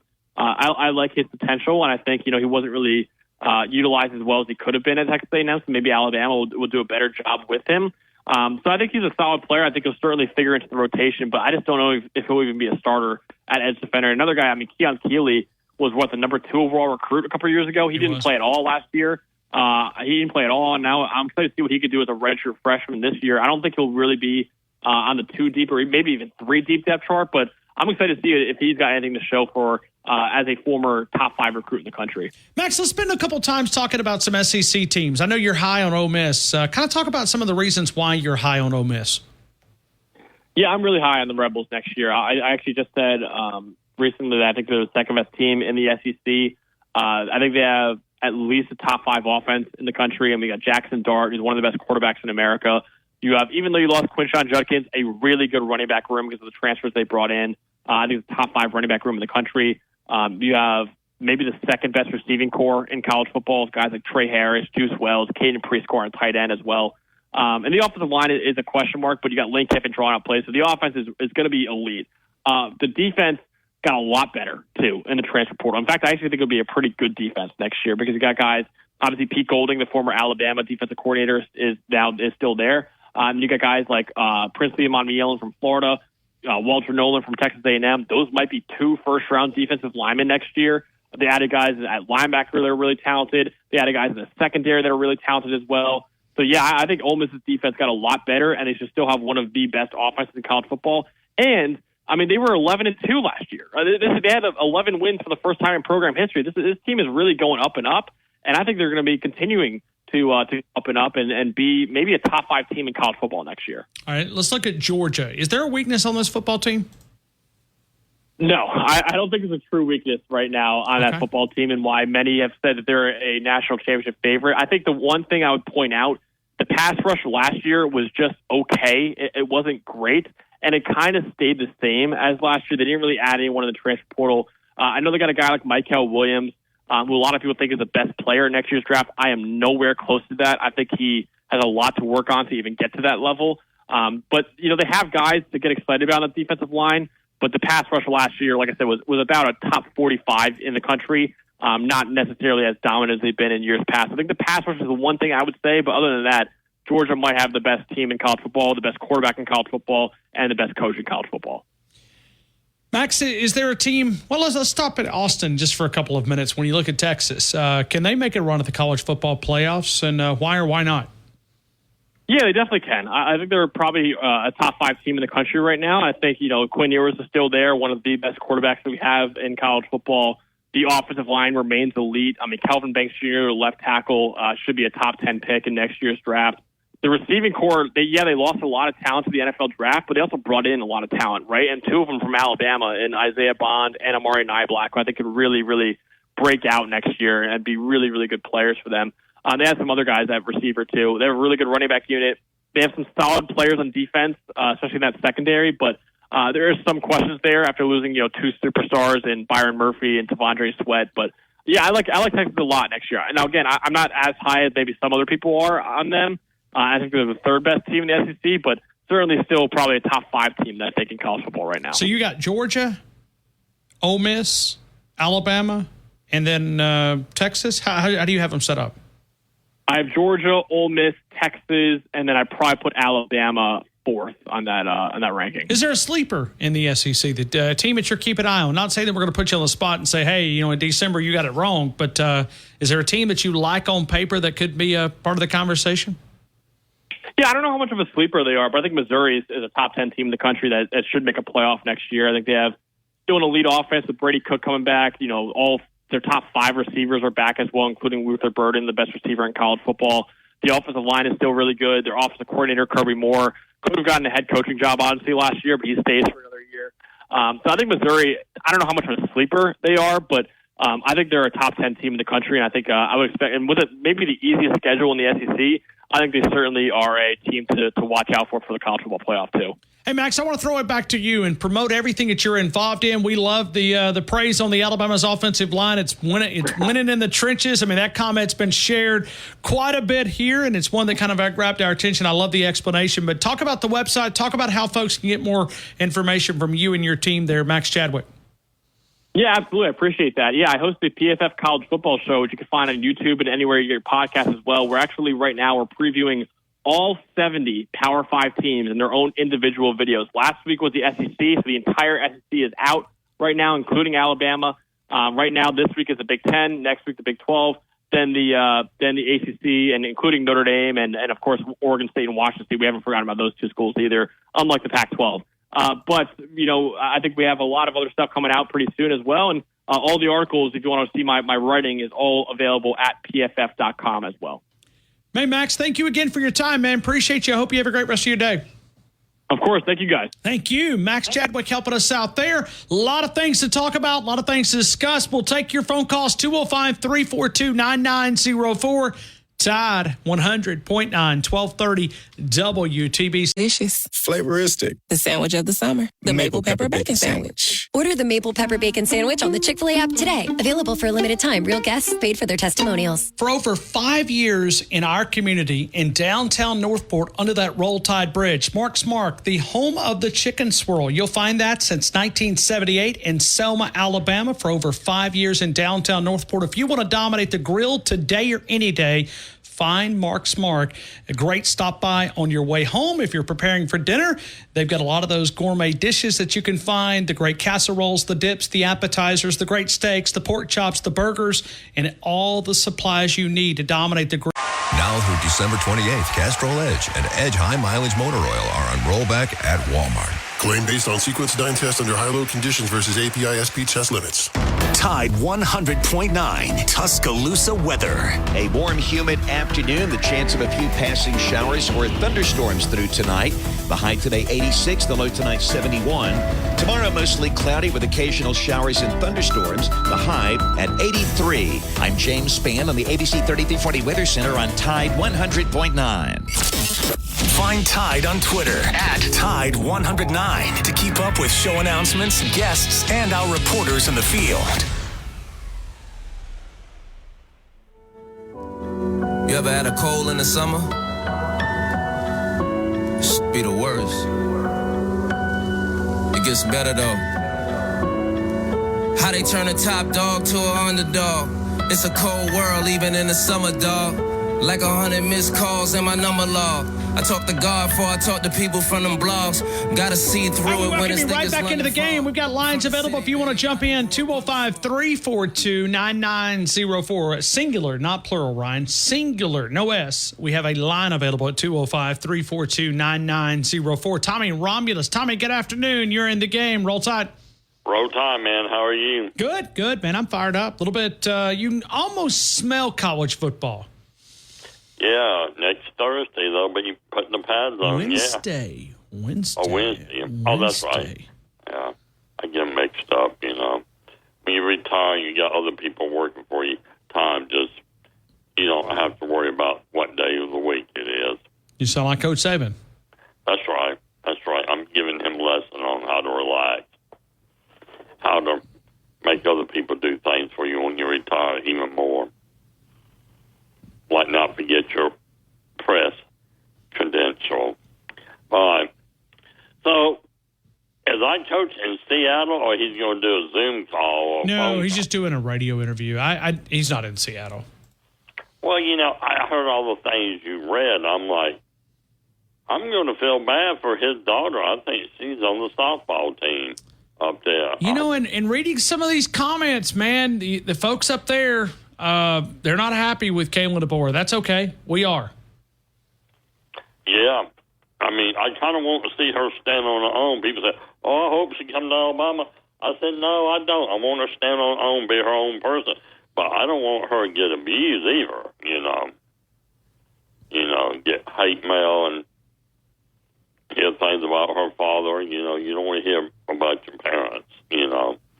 So. Well, they need to be thankful that they're actually relevant because they were not for a long time. Yeah. And in 2 years or 3 years from now, the question will be, will they be relevant then? So, hey, be happy. I'm sorry we took Don James from them, but we didn't take Don James. We're going to take the next great football coach in college football is Kalen DeBoer. So, hey, it's our opportunity to be great. And so, anybody will take that opportunity. So, what else? All right, breakout stars. We're asking breakout stars, and we're going to ask you about the Peter Burns question when you look at it. I mean, we won't play that again in the 4 o'clock hour for those who didn't hear it. Robert and Brooke will be our first caller after the 4 o'clock hour, but and we'll let people kind of, go back and hear it. But breakout guys, you got some breakout guys that you're looking at, somebody that you think that really have a big season this year? I'm going to say guys in secondary because the transfer from Michigan, I think people are overlooking him. Stamps, or however you say his name, I mean, the man played on a national championship football team. Why did he leave a national championship football team and go to the team they just beat in the playoffs? He must have saw something coming.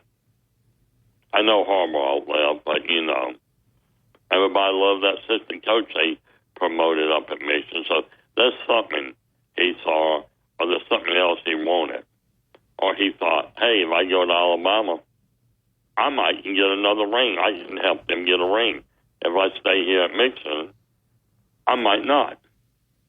So, you know, man, there's just so many. I'm just excited about how well the offense is going to do. For the last 5 or 6 years, we had a crappy offensive line coach. 2 of them. Let's don't go down memory lane on them 2. Because we were so really good. Oh, look what he did at Kentucky. Oh, we're going to run the ball. We didn't do crap. We couldn't protect our quarterback. So, I mean, I'm excited. I mean, I just want to see what the coaches do. I'm more excited about the coaches, how they're going to coach up the players, the team, motivation.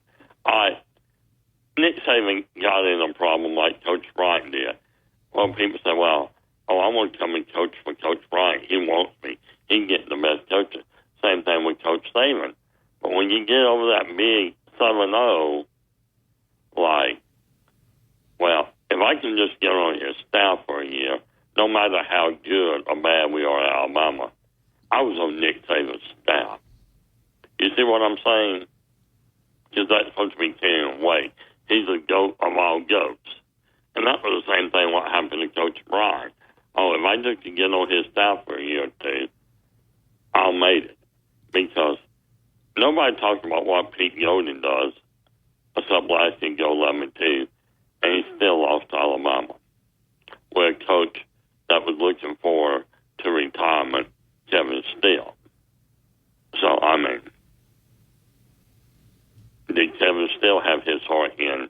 Really? He did a great job, don't get me wrong, but he knew he was getting ready to give it up. Did he come out of retirement to help Coach Saban? So, I mean... He did. Well, no, he was at Miami. He was at Miami, but he was shocked that he actually got a phone call. Well, yeah. But it just... I mean, need coaches now with a young, upcoming coach in Kalen. They decided me here. They want to make a name for themselves. They can help Kalen the more and get a national championship in the University of Alabama. Guess what? That's something on their resume. Well, and to be that first class post Nick Saban that did not let it drop, that kept it going, you know what, Tommy, that's something to be proud of, my friend. It is. Because there's so many people that counted this team out. I'd love for them to kind of show us some folks wrong. It will. And, well, we have discussed this before, and I'm probably going to rehash it again. And we win a national championship. Oh, he did it with Nick Saban. They're not going to give him his due. You know what I mean? It's just going to be BS all the time. They're going to have to find something because the dynasty dead. Alabama is not going to be relative no more. Yep. Yeah, and guess what? Right now, July the 23rd, we're in the running to have the number 1 recruiting class. It hasn't fallen off. Oh, Auburn beating Alabama in in-state recruits. I'm like, if you can get a kid better and he wants to come here, go get him. That's the name of the game. Better athlete. We got better coaches. And what made the person who made the statement yesterday. Tommy, I'm up against this break right here. Hi, man. Thank you. Road Tide. Right back to you. We will continue with more of the phone calls. Robert and Brookwood coming up next. Peter Burns, the audio clip that you need to hear, kind of got a little bit of us fired up. We'll play it next. T-Town Tide 100.9, 1230 WTBC. Your home of Alabama Crimson Tide Sports.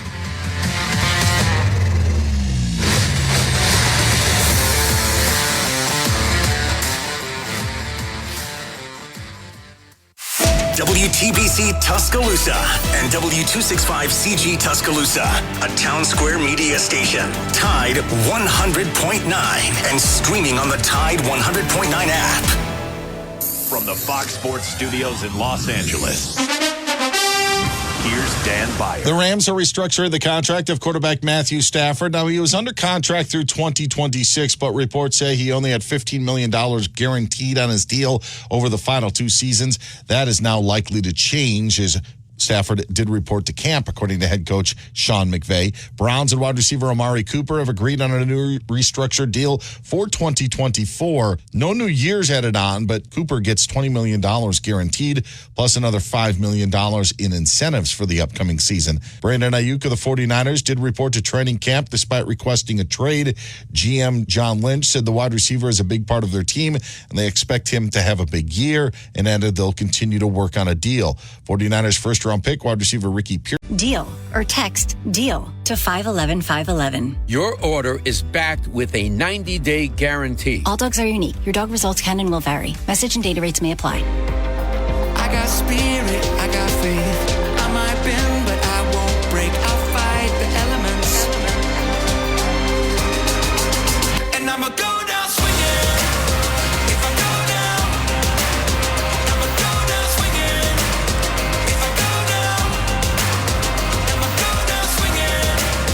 If I go down, I'ma go down swinging. If I go down. This ain't our home. Nah, not even close. They camouflage like we fighting some ghosts.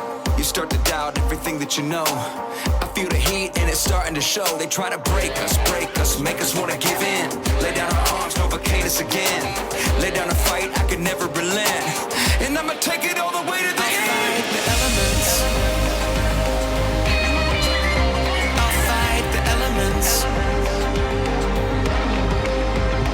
I got spirit, I got faith. Hey, Wyatt, I want to get to that Peter Burns audio clip. We're going to go back to that SiriusXM Channel 84. Had some great comments and comment about Kalen DeBoer and thinks that Alabama's in a better position than they would have been if Coach Saban would have returned for another year. He said, hey, this is a bold prediction, but it's a hot take, and this is one of the things that he shared. We'll get into that coming up in a couple of minutes. We're 39 days away from Alabama Crimson Tide football, powered by Alabama Credit Union, alabamacu.com. Checking, savings, mortgage, home equity loan, financing a vehicle. We are 39 days away. We're 8 days away from Alabama's first fall practice. We're taking your phone calls. We had Max Chadwick on a couple of minutes ago. We're kind of throwing out breakout guys. Who are those breakout guys at the University of Alabama? Let's go back real quick. This is Peter Burns and Chris Doering, which we featured last week on our show at SEC Media Days, out there presented by BetU.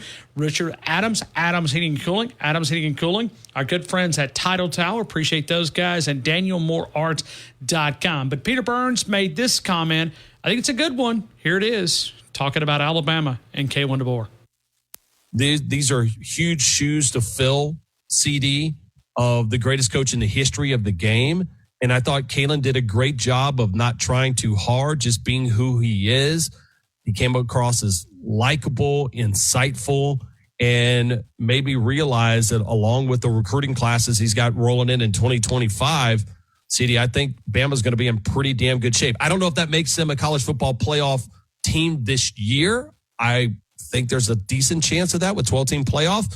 But, man, he seems like the right fit, right for the job. I would say this, though. I think the thing to me was that there is still a lot of buzz and expectation around the program. They're overshadowed a little bit by Georgia, by Texas, and even by Ole Miss. But I think the thing that stood out to me the most is even though the expectation there, how much different the guidance in the program feels. It feels like a little kinder, gentler kind of tenure now with Kalen DeBoer and being more open to some of the player influence, him getting there early and making his way up and down Radio Row, just kind of visiting with people, not being as strict and rigid maybe as Coach Saban used to be. And maybe things will change down the road, but it was kind of an interesting contrast.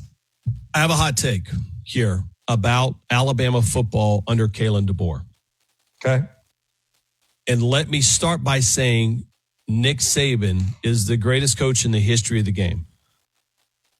I say that to tell you that Alabama under Kalen DeBoer are going to be set up better for the future of college football going forward than they would have been with Coach Saban. And the only reason why I say that, Saban was the greatest coach in the history of the game, okay? There's no question about it. He perfected it. He was the guy. He was the man, the myth, the legend, all of it, the godfather of it, okay?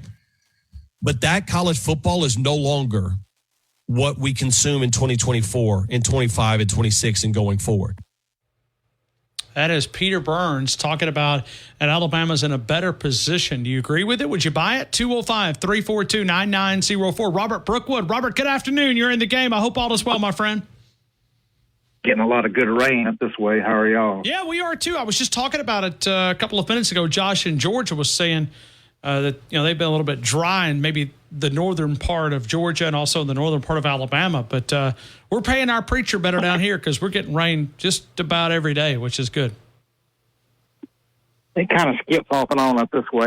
We haven't had all the rain I thought we was going to get, but it's been a blessing. Amen. I'm going to pull a Dawson on you. Can I quote Dawson? Oh, you absolutely can, man. That's great. Man. You had this guy on a while ago, and I thought he was going to give us some good news, and all he said was, our offensive line looks good. Well, where you think they're going to finish? I thought he was going to say, well, they're going to finish 4th. Dawson would have lit you up. Well, I didn't say that. He said that. No, I'm saying you said where they going to finish. He said where they going to finish 4th. Set you up like you think he's going to say 1st or 2nd. He said 4th. Dawson would have had a heart attack. Yeah, I mean, 4th is a little bit of a that's kind of a popular spot for Alabama though. 3rd, 4th. I saw him last week in the media poll. They were 3rd. They're not a front runner right now. Ole Miss is Ole Miss. They're not going to finish ahead of Alabama. Amen. Amen. Just like Tony from Tuscaloosa said a few weeks ago, ain't nobody scared of Missouri coming in here. Ain't they as undefeated because it's still Missouri. It's still Missouri. So, no. It's still the Missouri Tigers. It's still Ole Miss. And I think listen, Ole Miss, now you get to be the hunted, right? You get that pressure, right? Oh, it's all about Ole Miss. Ole Miss. Ole Miss. 10 starters on the offense, 10 on the defense. Okay. Well, have you looked at their cream puff schedule? They'll easily start off 4-0. I have. I mean, that's one of those options when you look at it. But it does get a little bit harder. I mean, look at Ole Miss. Georgia has to go there. Now, if you want to take the argument that Ole Miss is going to be so much better, but I mean, they start off with Furman, Middle Tennessee State, as you mentioned, Wake Forest on the road, Georgia Southern, Kentucky for homecoming. Stop me when you hear a loss. At South Carolina, at LSU. That's a loss. Then you get a bye week. Then you get Oklahoma. Then you got Arkansas. Then you got Georgia coming to town. Then you get a bye week. Where do they have Oklahoma at? Oklahoma's in Oxford. They'll win. Ole Miss will win. And then you got Georgia at home, followed in the Arkansas game. Then you've got Florida on the road, and then you got Mississippi State at home. Arkansas and Georgia will be consecutive losses for them, so that's 3 losses right there. Look at you, Robert. Going on, you say Arkansas, huh? Yeah, Arkansas's got a pretty good quarterback. I think they're going to surprise some people this year. Your schedule's easier if you're Arkansas, Mississippi State, and Ole Miss because Alabama's not on it no more, not this year anyway. And that is a good comment because it's so many people have put so much into the Alabama game that sometimes it not just costs you that game, but it costs you the game before it or after because you kind of either beat up or you put so much into it, emotionally you can't get back ready for that. Good point. I'm not complaining, though. I kind of like this new schedule format. We're not stuck with all West teams, and Georgia gets out of playing those cream puffs in the East every week, so I like it. Yeah, I know we welcome we welcome Texas and Oklahoma to the SEC. I think we should spend a little bit welcoming Georgia to the SEC. Good to have you guys, man. Come on in. I mean, when you play South Carolina and Kentucky and Vanderbilt every year, guaranteed, and then Florida's been so down, right? Florida's been bad down. And Ryan, they're almost like you said about Alabama. We was one bad hire away from being mediocre if we didn't hire Saban. I don't know if Florida's ever going to recover. I agree. I agree. It's tough. They have administrative problems down there. They've got some behind the scenes, which so did we. I mean, Robert, so did we. Yeah. All right, so Peter Burns said that Alabama may be in a better position with Kalen DeBoer if better. Okay, I'm going to try to hypothetically talk with you, okay? And you're a guy that I can bounce some stuff off of. Let's say Nick Saban is still the coach in Tuscaloosa. Would the questions be more or less based on what we know right now about Kalen DeBoer? Like I think it would be more because his coaching staff, it was just horrible the last couple of years. And he's what got us over the hump. And you said something that at first I didn't agree with last year, but I agree with it now. You said it might have been his best coaching job last year. Just single-handedly And this team's got a lot better coaches, and that's why I think it's just in better shape. It was time for him to go, brother. Well, I think he walked away at the right time. I mean, if he came back, for one, you'd have to go get a defensive coordinator, okay? We know, I mean, he got on his hands and knees and pleaded for Pete Golding to stay here, which is an embarrassment, okay? I mean, that told you a lot of stuff. When we kept hearing that rumblings that he was pleading with Pete Golding to not go to Ole Miss and to stay here, it was kind of the writing on the wall. Well, see, I didn't know. I thought Nick just run him off because he was sick of how they looked. Yeah, I think I heard some different stuff. I think they wanted Pete to stay around. So, and when I heard the names that he was throwing around, thankfully Kevin Steele answered the phone call and said, "Yeah, I'll come back to Tuscaloosa." I mean, he stayed 1 year, but that defense was drifting there. But if you look, and you could tell he wasn't all like he used to be. His health and all that, as we come to find out. And I also say this: when you think about Coach Saban, there was this cloud over the program, okay, and it was a great cloud, but there was always the uncertainty. When was he going to retire? When was he going to retire? Was he going to retire this year? Was he going to retire next year? Was it going to be, has he got 1 more year? Has he got 2 more years? Has he got 3 more years? Has he got 4 more years? The uncertainty was kind of creating some angst just in the fan base. I know it was in the locker room. There's no doubt. I have no doubt that it was. But, Ryan, we don't have to worry about that no more because it's kind of like it revived a little bit. Them old gospel song, Revive Us Again, even though there's nothing wrong. Sometimes you just need a little juice and a little reviving, and I think it's in this program. Okay, so you would say, yes, Peter Byrne is correct? Yeah. I don't agree with that Chris Dorian said, though. I don't like him. When I interviewed him last week, he was high on Alabama. Yeah, well, we better look out then. All right. If people have picked against Alabama for years and all of a sudden pick for us, better look out. All right, we're also doing breakout star. Anybody that you're kind of going, okay, this could be a guy that could put Alabama on their back and walk us to the college football playoffs? Well, I'm going to mention a name that's no stranger, and I just think he's going to be twice as better this year, and that's Jalen Milroe. Under that system, I just think he's going to be. You could just, see I think it last week. I think he's going to be a very good quarterback. You could see it last week with him. There is a different confidence level with him. There is a different confidence level with him. Well, you got to think that system fits him perfect. I mean, you could just see that confidence with him, the way that he was, he's always high energy, but he was a guy that you could just see. I mean, and I think you're going to see that in the spring, in the fall. And you know what? If you don't, then there'll be somebody else that'll jump in there. I'm not saying there will. That's not my prediction. But, if he happens to fade, that quarterback's it's too talented just to step out there. Well, it makes you feel a little better about the Georgia game because he's not scared of them. He's confident against them. He knows he can beat them. So, and it'll be at home. So, I've been saying Georgia's going to get us, but I don't know. As it gets closer, I'm starting to maybe change my mind. That sounds like Dale right there. That's a Dale comment. Dale I hadn't changed it all the way. I just said. Dale used to call in on Monday, and I'm telling you, man, he would be a nervous, absolute wreck. I mean, he would be, I don't even know if I'll be able to get to it. I'm just, I don't know. And then all of a sudden, Thursday and Friday, he's ready to kick the door down. Dale, he's got a good job. He's gets to go to every game. Good for him. Yeah, I mean, hey, that is a good job. That is a good job. I'm very thankful for my job too, man. All right, Robert, I appreciate you, man. Roll Tide. All right, brother. Have a good day. Bye-bye. Roll Tide. Right back to you. We'll come back. Jumbo, get ready. We're coming to you next. T-Town Tide 100.9, 1230 WTBC. Your home of Alabama Crimson Tide Sports.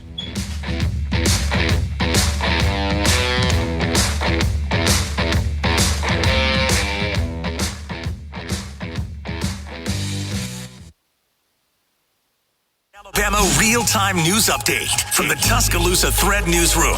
The hunt for the second suspect allegedly responsible for a September killing in Northport's Northwood Lakes neighborhood ended this weekend when he turned himself in at the jail. Many states, including Alabama, will remember the summer of 2024 as a scorcher. However, all signs indicate the heat may continue into the early fall as well. Follow these stories and more at TuscaloosaThread.com. Get 24/7 local news coverage and sports updates when you download the free Tuscaloosa Thread app and sign up for twice daily email newsletters. Tide 100.9 Traffic.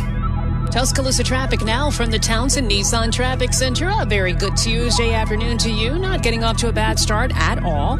Pretty much basic as you travel in the area. So we've got the road construction on 2059 eastbound. Before Joe Malisham Parkway, it's going to close that right, or actually it's on the shoulder there until 5 o'clock. So not. Pride ourselves in having what our customers need and having the customer service you've come to expect. Northport Auto Supply. Why go anywhere else? Alabama Credit Union with the official countdown to Alabama Crimson Tide football right here on the game, alabamacu.com. The mobile app saves a lot of time. The mobile deposits, checking, savings, mortgage, home equity loan, financing a vehicle, the great competitive rates. Alabama Credit Union with great. Supply delivers within 30 miles. And if they don't have what you need, they'll get it. Cypress Supply, 2036 62nd Avenue, Tuscaloosa. Cypress-supply.com. Rumsey Environmental, a one-stop shop serving West Alabama for all of your waste removal needs. If you're in the construction business, take a little bit of stress out of your life. The construction debris removal containers customized to fit your job site, the portable toilet service, the storage containers to protect your valuables. It's Rumsey Environmental for that complete waste removal service. When you Message and data rates may apply. You may receive up to 4 messages a month, and you may text STOP to stop. This message furnished by the National Association of Broadcasters. Tide 100.9 Tuscaloosa weather. A warm, humid afternoon. The chance of a few passing showers or thunderstorms through tonight. The high today 86, the low tonight 71. Tomorrow mostly cloudy with occasional showers and thunderstorms. The high at 83. I'm James Spann on the ABC 3340 Weather Center on Tide 100.9. Where the legends of Alabama football hang out. McCarron, draw play. Lacey, huge hole. Touchdown. Yep. Alabama touchdown. The game with Ryan Fowler. Your home for Alabama sports. Tide 100.9 and streaming on the Tide 100.9 app.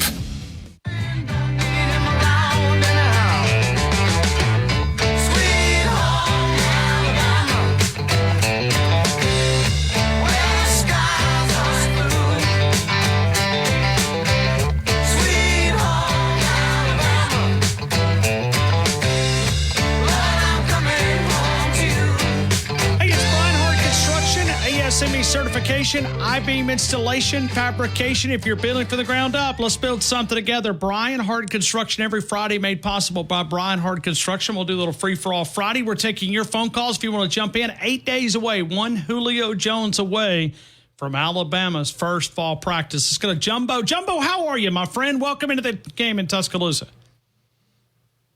You know what? I've listened to this show for the last 2 days. Okay. And I'm going to tell you something right now. I am sick and tired of I think we're going to do this. I think we're going to do that. Well, I think I'll go to the bathroom and do number 1 and number 2. Well, no, I think I'll go to Wendy's and have a single cheese combo. Give me a break, people. Believe. No. So how should we say it? How should we say it? I mean, give the floor to you. I believe we're going to do this. I know we're going to do this. I've told you we're going to win a national championship this year. We got the team. We got everybody in the right place, and we got a good schedule. What's going to stop us? The only thing to stop us is Alabama. That's it. We're going to do this. I told you, Ryan. I turned the curve a few months back that I believe in this. I believe it's going to happen. I believe in the coach. I believe in the players. We're going to do this. No more thinking. We're 39 days away from kickoff. 39 days away from kickoff. You don't think there's going to be an excitement in this town come August 30th or that first week before kickoff? This place is going to be nuts. But I'm tired of I think. Either you believe or you know or you just don't. Simple as that. Okay. So you're saying we should have more confidence. So I guess the question would be, would you believe in Peter Burns' comment? And you would say? Yes. Okay. We are going to be a dead-gum good football team. You know, it's like, well, Arkansas is going to surprise some folks. Well, you know what? Alabama wasn't supposed to do nothing this year. We weren't even supposed to have a good recruiting class. And look what Coach DeBoer has done. We are going to turn some heads this year. We are. And when it's all said and done, it's all said and done. Number 19 to be in the air. I truly believe that. And I'm not going to back down from it. I truly believe it. All right. Breakout guys, when you look at the offensive side of the football, give me a couple of breakout options that you're looking at. I can't give you one certain guy. I think it's going to be a total offense and defensive effort. They're all going to be breakout guys. I think we're going to see people. I believe we're going to see people shine. But Alabama, when we've won a national title, and I'm not saying we're going to win a national title this year, but I think when you look ahead and you say, well, hold on a minute, Alabama, you know, go through the years. Whether you want to go to 2011, obviously that was a complete effort. A.J. McCarron's first starting season, Alabama won a national title, but the defense gave up 8.6 points per game. 2012, really the offense was a big part of it, but the defense, you know, was growing pains. But that offensive line on that 2012 team was one of the greatest ever in the history of college football. 2013, we should have won it. 2015, we did win it, and we won it on the backs of Derrick Henry, 395 carries. It's a historic season in Tuscaloosa, Heisman winning. You go to 2020, what happened? Devontae Smith put this team on his back and said, I'm going to go win a Heisman Trophy, but on the way, I'm going to go win a national title too. Well, Matt Jones did it too, and so did everybody else. But it was a total team effort. And I do believe that we are going to have a bunch of breakout players on each side of the ball. I'm confident in these guys.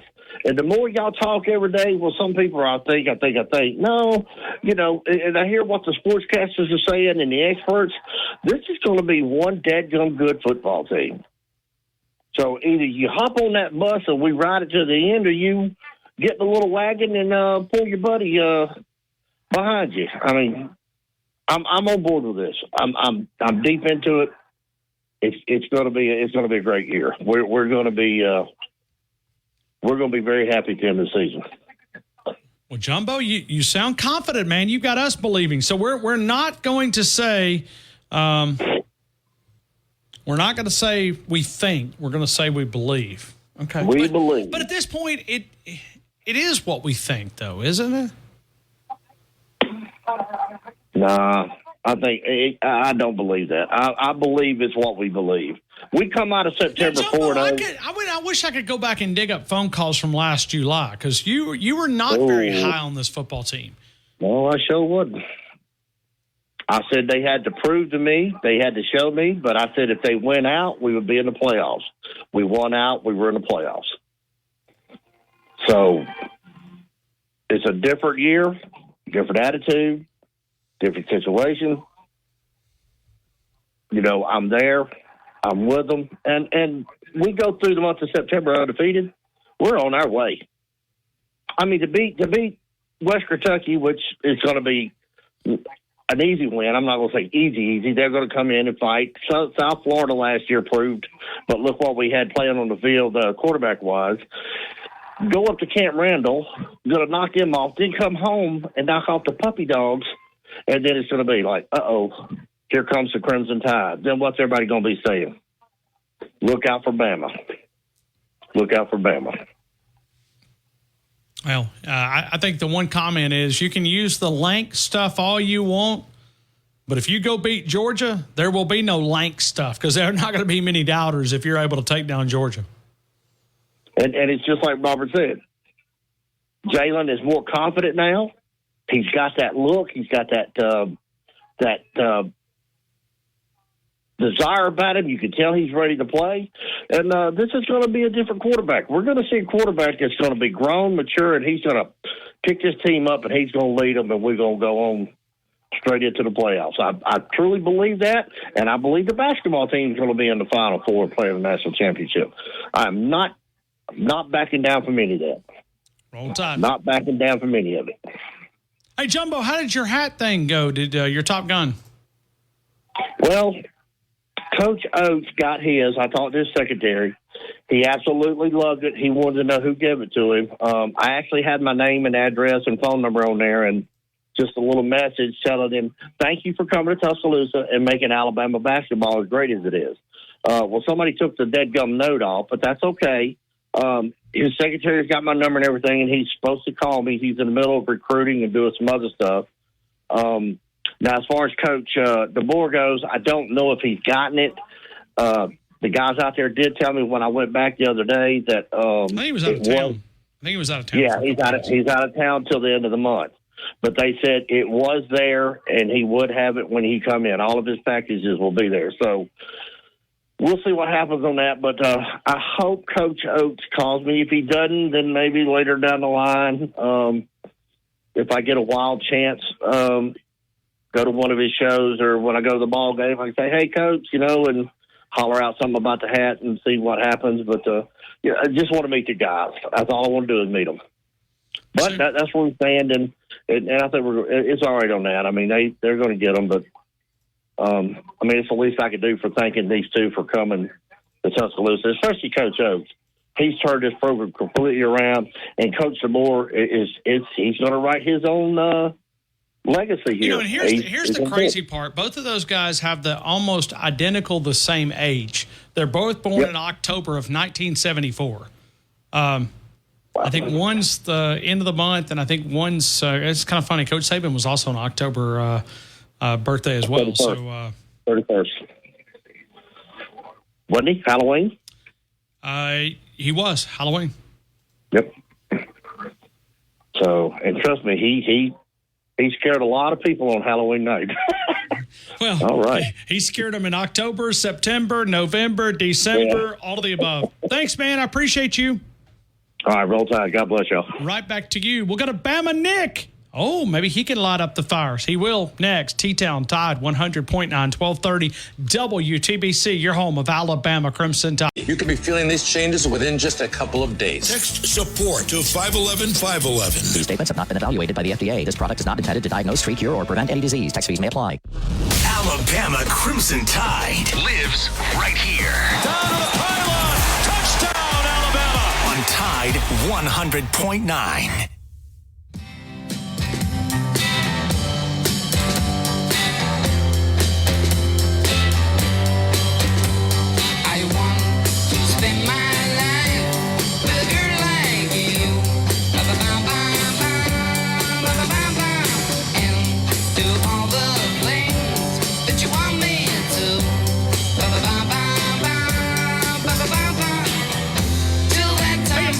Since 1978 in Selma, Alabama, and over 5 years in downtown Northport. If you want to dominate the grill today or any day, it's Mark's Mark since 1978. It's the home of the chicken swirl. You can find that. The salmon's an option if you're looking for the seafood great dishes. I know each weekend they bring in oysters from the Gulf. You can find those. You also see some snapper in there as well, but also really it's all about the steaks, right? Ribeyes, fillets, sirloins. It's the high choice, which is the top 10% of choice. You can find those, the casseroles, the dips, the appetizers, the cakes, the pies, and a lot of those Alabama products that I bet you walk in, you probably didn't even know that they were made right here in the great state of Alabama. You'll find things that you can't find anywhere else right there. Well, you can find it anywhere else, but not in Tuscaloosa, like the Double J Milk. You can find that, a local dairy out in Pickens County. You could actually drive out of Pickens County. Why would you do that? You can buy it in downtown Northport under that Roll Tide Bridge. Go see Jacob and all the guys at Mark's Mark. Let's go to Bama Nick. Bama Nick, how are you, my friend? Bama Nick, back on the airwaves again today. Man, it's good to talk with you. It's good to talk with you. How are you? Number one caller right here on the program. That's right, Ryan Fowler.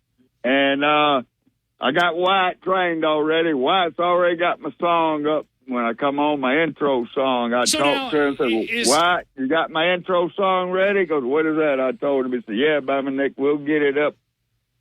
Yeah. Actually, he played it better than Noah did. Oh, he did? Okay. Well, it's kind of like Nick Saban. We've already kicked Noah to the curb, man. Yeah, no. Yeah. Well, he was a damn Democrat and a liberal. We had to let him go, pal. You had to let him go. Well, he and we didn't reveal this on the air, but you know where he's really going, Bamanek? Probably Chicago. He's going to be working on Kamala's Chicago. No, he's going to go work on Kamala's campaign. Oh, Lord, have mercy! I see. I was too embarrassed. Kamara. I was too embarrassed to tell people. But Kamara, K-A-R-A-M-A, Kamara. Okay, well, whatever. K-A-M-A-R-A, Kamara. Ain't Kamala. I call her Kamara, the giggler, the giggler. Yeah, the giggler. The sun came up. Reminds me of laughing hyena. And look at a post at something. She's a trip. Okay, and I'll give her. I don't want to hit Bamanek. Okay, I've got a goofy laugh. Okay, I try not to laugh as much. She has a goofy laugh. She laughs everywhere. I mean, she just goes all over the place laughing. You're right, fella. You're right.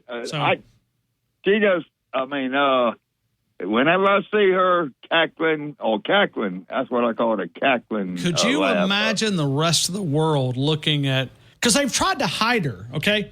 For the last three and a half years, they've hid her, right? They put her in, don't go out. Now, don't go out. Listen, we just want you to go over here and, read to the kids at first grade over here. That's it. We don't want you out here embarrassing us. They've done that. Not me. They did that. What has she done, fella? What has she done? Well, and why these can I get back with you? Democrats? Can I get back with? Can I get back with you tomorrow? Because I'm gonna look it up. I don't know. Well, you call me tonight after the show. We'll talk about it. I mean, I can't understand that she started the downfall of California when she was over there. I mean, she ain't done. People are moving out of that state at a rapid pace, but right, quick as they can get a U-Haul out of there, which I think they run out of U-Hauls to move people out. I don't know. That's why I was a little bit shocked when Mike Detillier earlier said the Saints are going out to L.A. or California to practice. I'm going, oh man, because anytime you work in that state, what's wrong with them? What? I don't know. I mean, go to Florida, go to Georgia, go to Alabama. Yeah. Don't go there. Yeah. Hell, if I was owner of the Saints, I'd come up there. I'd bring them up to Gulf Shores over there somewhere and practice in Orange Beach. You said something about the practice facility in Metairie is not open or whatever. I don't know. They're working on new construction or something. I don't keep up with that crap. Yeah, neither do I. All I know is when they tried to kill my president, Donald Trump, last Saturday, they didn't succeed. And I've been watching this, and finally that idiot from the Secret Service director resigned today, which he should have done that the day after it happened. But she's gone. And of course, that idiot, well, you might as well say Obama's going to select the next Secret Service director because Meatloaf Joe, he's incompetent. He can't select nobody. Well, we're bringing in Joe as our next producer. He's the new guy. We just haven't told anybody. Meatloaf Joe. I don't think he could. I don't think he could do a segment with us. He couldn't do it. Ryan Fowler, he couldn't do 30 seconds with you. Do what Wyatt does when he has to, what he does to produce your show. I mean, he's an idiot. When are people going to realize he's a damn idiot, Fowler? Why don't the Democrats know he's an idiot? That bugs me. I think about it. Why these people, with all this crap that's going on in this world, can't realize that the Democrats have screwed us up, trying to turn us into a socialist state, country, and I don't understand, Fowler. And I got to watch what I say, or your owner or your big man ahead of you will say, cut him off. Well, I'm thinking this week is a vacation because I think it's White and I is the only one in the building. I think we're the only one working this week. It's kind of quiet. You and here. White. Yeah, it's well, he's a damn good producer. You keep him. And you like him? Oh, I like White. And then we talked before. When I called in, we talked. He's a Republican. He's a Republican. He's like me. But I don't even know where he stands. I've never asked him. He loves Trump. Oh, he's a Trump guy? Ask him. Yeah, ask him. Talk to him. Well, he told me his parents they voted for Republican all their lives, and he's a Republican too. Well, I was raised by Democrats. I know that, Fowler. Well, back. When was you born, Fowler? I forget. I was born year? in 78. Okay. Well, I went in the Navy in 74, Fowler. So but back there in the 70s, Democratic Party was still worth a damn back in the 70s. Yeah, now it's the party of freaks, man. There you go. Yeah, but let me get your question. All right, I'm sorry. No, that's all right, fella. You got me all distracted, Bama Nick. Are you supposed to be I'm like Paul from Lincoln. I got to talk politics, fella, because it just breaks my ass. When we get to football now, we 8 days away. We're going to have to... Well, fella, when we get to the point where we can call in with our parlay picks, that's when I'll talk football. All right, so here we go. Peter Burns. Peter Burns. That's my man. I love Peter Burns. I've talked to him a lot of times. Is he a Republican? I think so. Okay. I never asked his political party, but all I know is he likes me. He likes my wife, Kathy. Yeah, he's too smart to be on Joe's team. That's right. Plus, Peter Burns he's a damn good sports analyst and a talk show host like you. Y'all are excellent. And Peter will tell you like it is, even though he's an LSU fan. But he don't cut no mustard, He'll tell you like it is. And I agree with what he said. That's the question. Do you like what he said? I said, yeah, I like what Peter Burns said. I'm like, who was it, Jumbo? He's all in with it. I guess that was Jumbo. Well, and I kind of hypothetically talked about, okay, what if Coach Saban would have came back for another year? Think about this offseason. Because the point that I go back to... I think it would have been a mistake. Well, but look at it like this, Bama Nick. Last year... Go ahead. Did this team get better? In some areas they did, but they were still making the same stupid mistakes against Michigan as they were against Texas. Don't tell Digger what I just said. But, we were making the same mistakes we made against Texas we were making out at the Rose Bowl out in Pasadena. That's right, fella. That's why, when Saban retired, I was kind of, it's time for him to go. Hell, he was 72 years old. I think we talked about this 2 years ago on your show. There was a question you put up that I remember. My mind ain't completely worn out yet.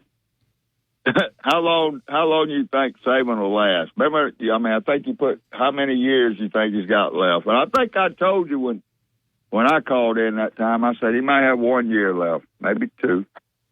But he needed to go. He's just getting too old. He can't keep up with the way things are running now, going through with this NILs. Well, I don't think I got to watch my language. But here's the thing, Bama Nick. It wasn't that he couldn't do it. His heart wasn't in it. That's right. He got tired of it. He's too old to worry about that crap, and that's why I said it's time for him to go. And that's the way it should have been. I mean, to deal with this crap today that they got going on, you got to be in your 40s, 50s. That's just the way it is. And you better have some good attorneys. Huh? Oh, does he have some good attorneys? Yeah. All right. Well, Bama Nick, I ain't going to respond to that other question you had going, who do I like, who's a breakout player. I ain't going to get on there and talk about that until I know the starting lineup for Alabama coming out of fall camp. Okay. Then we'll talk about it. All right. Well, thank you so much, Bama Nick. Wait a minute, Fowler. I just want to give some. I want to give some shout outs today. Shout outs. Yeah, to some of your callers. What is this? Music radio? You want to do it? No, it ain't going to be no song dedication. Oh, okay. I thought you were going to dedicate songs or something. No, fella. There's only one song that I always want to play, and that's the Trogs, you know. But, no, I just want to tell Jumbo and Mitchell and Dale, and I've been listening to their calls, and they're pretty good, fella. They're pretty good callers. I like their calls. Of course, they ain't been on my ass lately, but that's fine. But they can get on my ass again. I don't care. And Josh from Georgia, you've been having a couple good calls lately, buddy. Hold on a minute. You're never going to be the number one caller. Whoa. Now, hold on. I thought you conceded to Josh a couple of weeks ago. Was that not you? No, that was fake news, fella. Fake news. They had the CNN cameras in there when he did that. It was fake news, fella. You had the CNN people up there, and Josh had them over there. I don't know. Fake news, fella. Fake news for all my listeners and all my people. So are you saying that you're claiming the number one spot still? Oh, yeah. Most definitely, fella. You know that. Josh, you're not going to run me out by proxy. Dominic is still the number one caller to the Ryan Fowler at the game, 100.9 in Tuscaloosa, Alabama. Who would you say is number two? AC in Bangladesh? Oh, Fowler, now you want me to get banned from your show, because what I was going to say then was AC from Bangladesh. If you're listening, which I know you are, because you don't do nothing but sit in a call center and call people, you'll never be even close to being the Bama Nick on the radio show. Where would you put AC in Bangladesh? AC in Bangladesh, I'd put him at about. How many callers you got to your show that call in? How many regular callers do you have? 7 or 8. Oh, you got more than that, fella. I listen to them every day. Okay, 10. I figure you got at least maybe. Regular callers. I ain't talking about these buzzard callers that call in during football season. 30, 40 callers probably that call us on a weekly basis. Well, there you go. Well, he's probably number 31. Oh, that's a little high, isn't it? Well, I could say he's not 101, but you said I'm talking about the call-in people that call in regular. Yeah. Okay. 31. He's nowhere near. Okay. So here's the question. Okay, would you rather have Digger or AC in Bangladesh? Digger.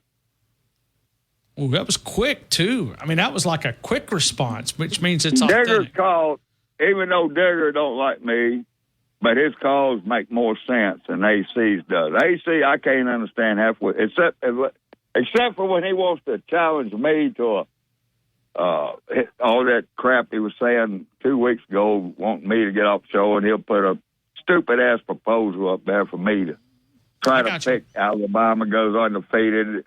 He'll get off. So if they don't, I got to get off. That's a bunch of crap, fella. Ain't nobody in their mind going to take that bet. Roll Tide, Bama Nick. Roll Tide, Ryan Fowler. Take care, my brother. I'll talk to you later. Thank you, Bama Nick. We appreciate it. We'll continue with more of the game next. Tide 100.9, 1230 WTBC, your home of Alabama Crimson Tide Sports.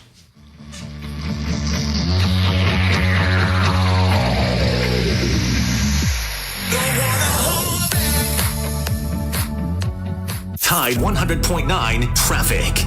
Tuscaloosa traffic now from the Townsend Nissan Traffic Center. We're looking a little slow now, a little slower on 359, and that's all due to an accident on the southbound lanes at 35th Street, and it's got authorities on the scene. Also, McFarland eastbound near 37th Street, right around 31st, actually. Now, this accident just cleared, and so residual Electrical supplies. Stop by Northport Electrical Supply, Monday through Friday, 7 until 4, right next to Northport Auto Supply, Highway 82 West in Northport. Southern Ale House, 1530 McFarland Boulevard. As you know, it's one of my favorite places. Eat Southern, be Southern, the daily lunch and dinner specials, the great menu that features that Southern cuisine, like the bacon wrap meatloaf, the fish and taters, the biscuit sandwiches, the great steaks, the great chicken entrees, great sandwiches, including the pickle burger, the Ale House burger, the yard bird, great desserts, and always that featured bread pudding that Brett Garner's cooking up. Let Southern Ale House cater your special event by calling Taylor Taylor at 205-248-7500. Call ahead orders always welcome. Southern Ale House, 1530 McFarland Boulevard. Tide 100.9 Tuscaloosa weather. A warm, humid afternoon. The chance of a few passing showers or thunderstorms through tonight. The high today 86, the low tonight 71. Tomorrow mostly cloudy with occasional showers and thunderstorms. The high at 83. I'm James Spann on the ABC 3340 Weather Center on Tide 100.9. Where college football season never ends. The Game with Ryan Fowler. Your home for Alabama sports. Tide 100.9. This is big boy football. And streaming on the Tide 100.9 app.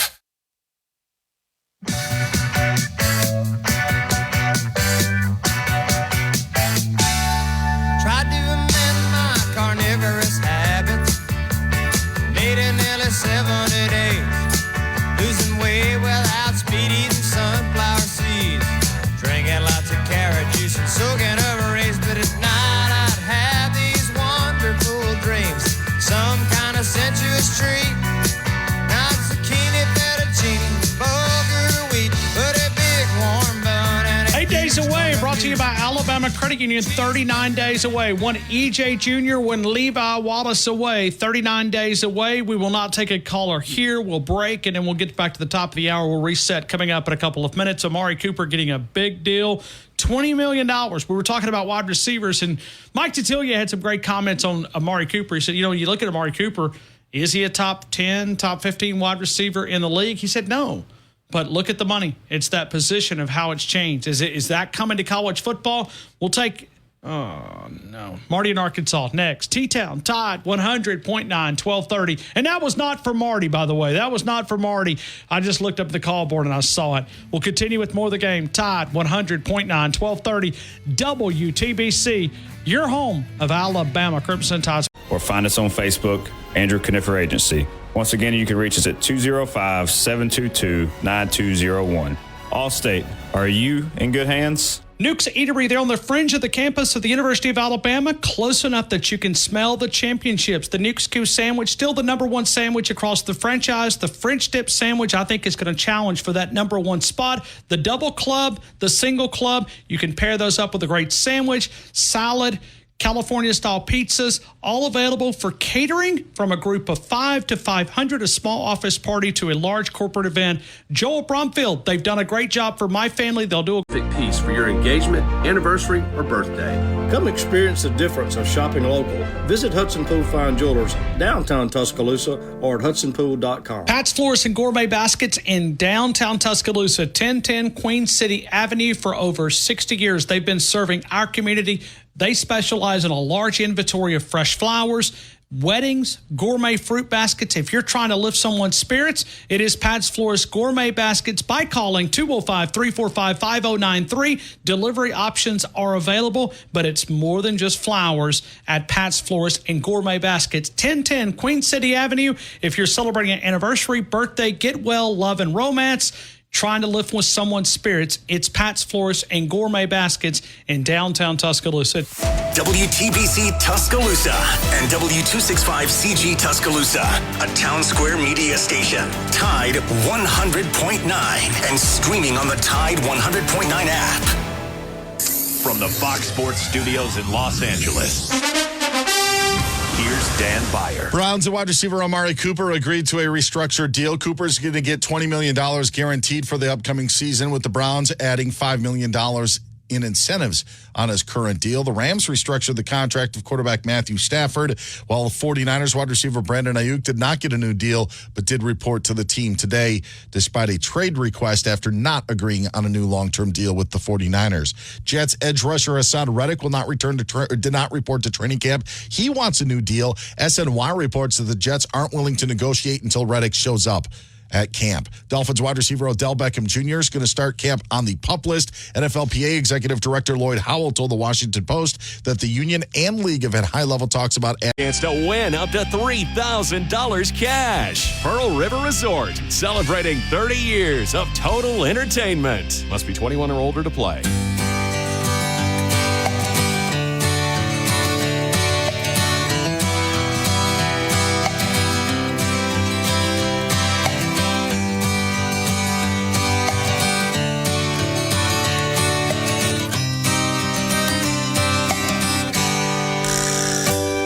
Going down a backwoods Tennessee byway. One arm on the wheel, holding my lover with the other. A sweet, soft southern thrill. Worked hard all week, got a little jingle on a Tennessee Saturday night. All right, let's count them together. You guys ready? Better. 18 national titles, 30 SEC titles, 147 first-team All-Americans, 77 postseason appearances, 45 postseason victories, 4 Heisman winners, the NCAA all-time scoring leader, the greatest football coaches to ever walk the sidelines. QD in Phoenix City. I don't know if I want to read this, but Fowler, if I became your producer, would that be a black job? Question mark. I don't know what that means. I don't know. I mean, QD, you're welcome to call in. I don't know. Maybe that's okay. Piano Man in Hattiesburg, Mississippi. I stand with the last caller who said, "Stop saying I think and say I believe. Roll Tide." Okay. AC. Kamala Harris food is good. Ha ha ha. Miss Harris, your pants caught on fire. Miss Harris. Ha ha. Okay. I don't know what that means. They say you type about like you. I don't know. You may make more sense on the chat box. Let's go to Marty in Arkansas. He always makes good sense. Marty, good afternoon, sir. You're in the game. I don't know if I make good sense or not, Ryan. I guess I drink the Kool-Aid too much. Well, but Ryan, we serve Kool-Aid. What? We serve Kool-Aid. Yeah, I know. I put crimson. What do you call that? Cinnamon crimson in my Kool-Aid this morning, and they said, "Marty, what are you doing?" I said, "I'm drinking the Kool-Aid. We're gonna win the national championship." That's why I drank instead of coffee this morning. And they all got mad at me. They said, "Oh, the Razorbacks this, the Razorbacks that." I said, "Nah." I said, "You know what? You're not even gonna win nothing in basketball with that Calipari guy." I said, "Oates will take you over." But hey, I tell you what, the one that came here to A-State, he got the basketball team here jumping and the people jumping too. So No Tate's had a good assistant that they let him come up here. So Harsin or whatever his name was, I can't think of the coach's name, but he's really good guy. He knows. I tell you what, I learned a lot about basketball just by talking to him. But I didn't mean to bring A-State up, but I live right here. You're talking about Brian Hodkinson yeah, Brian Hodkinson. Yeah, he's got Arkansas State. Okay, I got you. Yeah, I got you. Yeah, he's got it turned. He's got it turned around. They've already got like 5,000 season tickets. Yeah, well, Brian was a heck of a coach here. I mean, he did some great things for recruiting. Oh yeah, he done some. He can recruit. I'll give you that. He can recruit, and A-State ain't the easiest place to recruit to. I mean, up here, everyone thinks, "Oh, Northwest Arkansas." This, but Ryan, I don't even. My player that's gonna stand out is that run James. What's his name? Hines or Justice Haynes? Haynes, yeah. I call him Hines. I don't know why. I guess I always think to catch it. By the time Georgia, he gonna run up and down on that field on Georgia, and that's when he's gonna get up there in the Heisman race with Melrose, and he's gonna be the cowbell. Okay, so you're taking Jumbo's advice, and you're not just thinking. You believe. Brian, you know I you know where I was, but when we did this, you told me. I said the football team's gonna go, and you said, "Marty, you're drinking the Kool-Aid. Calm down, Marty." You know where I've been all year. This team, you know what? I'm like, Dawson. We've got the best players right now. He got the number one recruiting class. How many 5-stars were left? This team's got a chip on his shoulder. It didn't, they don't want to be all the ones that left in 3 years didn't go out there with a ring. The ones that are staying 4 years, they don't want to go out with no ring. and they don't want to go out without going and take that trophy down to Walmart. And that's what they're, you know what? Just like I said, remember the goal, and the goal is for me and you to go to Walmart and get our picture with that trophy. So Marty, I'm curious, when you're sitting, because Marty's been talking about this breakfast club that he has lunch. Well, we don't have it that much anymore because the restaurant, the owner went belly up, or he closed the restaurant. So we only get together when I run into him. I ran into him, some of them this morning, but back in the day, it was an Arkansas guy, a Tennessee guy, well, mostly Arkansas people. I was the only one there, and they all called Nick Saban, Nick Cheater, and this, and it all started way back when he first came and all that. Even when Alabama was back, because they said, because I've been going when the Bulls are there, and we ain't going to win anything. I said, look, they didn't give that money to no Memphis guy. They dug up the whole downtown and couldn't find the money with his mom. I said, look, don't say that. And even at my church, they say, Alabama cheated with Bear Bryant and cheated and got more money than we don't. You know what? It's because we put, and like I told them, you go back in history, learn your history first. Learn your history. Even if you just started like in Alabama tomorrow, go back and learn your history. We put football on the map in the South. And no one's going to take that away from us. Not even the Cal College. That's why they didn't play us before so long. If they would have kept on playing us, maybe the program wouldn't have got so bad. They got so afraid of playing us. And then they didn't want to play us in Birmingham anymore because we bring more fans. So we had to go out there to the voodoo land where they cheat out there and let that eagle fly over you and dump the dunk on you, and then you can't play football. Marty, Peter Burns said that Alabama's in a better position now with Kalen. Oh yeah, we are, and just like what you said, it started slipping when we couldn't get the number one coaches. When the coaches started leaving, we were not even getting number 2 or 3. We were getting like 4, 5, and 6. I mean, it was Tommy Rees. Where do you think Tommy Rees was at? Who? He wouldn't have been on the radio. He didn't want Tommy. Tommy Rees was just like Shula. He was the last straw. We had to get somebody. He had to get somebody, and that's all. You know, he said, well, I got to get somebody. He'll take the job. It was just like Shula. Nobody wanted the job. I mean, look where Alabama, you know, everyone says, Bill, yeah, he turned us, but the program was in dire straits. People weren't coming to school here. The stadium was falling down. Mount Moore took up that collection and had to rebuild Bryant-Denny Stadium in 1988. You go there in the 80s, that stadium was crumbling. And Bill Battle knew the baseball team needed a baseball field, and he did that, and it's coming back up. It's just that one coach wanted to win money instead of play baseball. I mean, you know, we've had it both ways.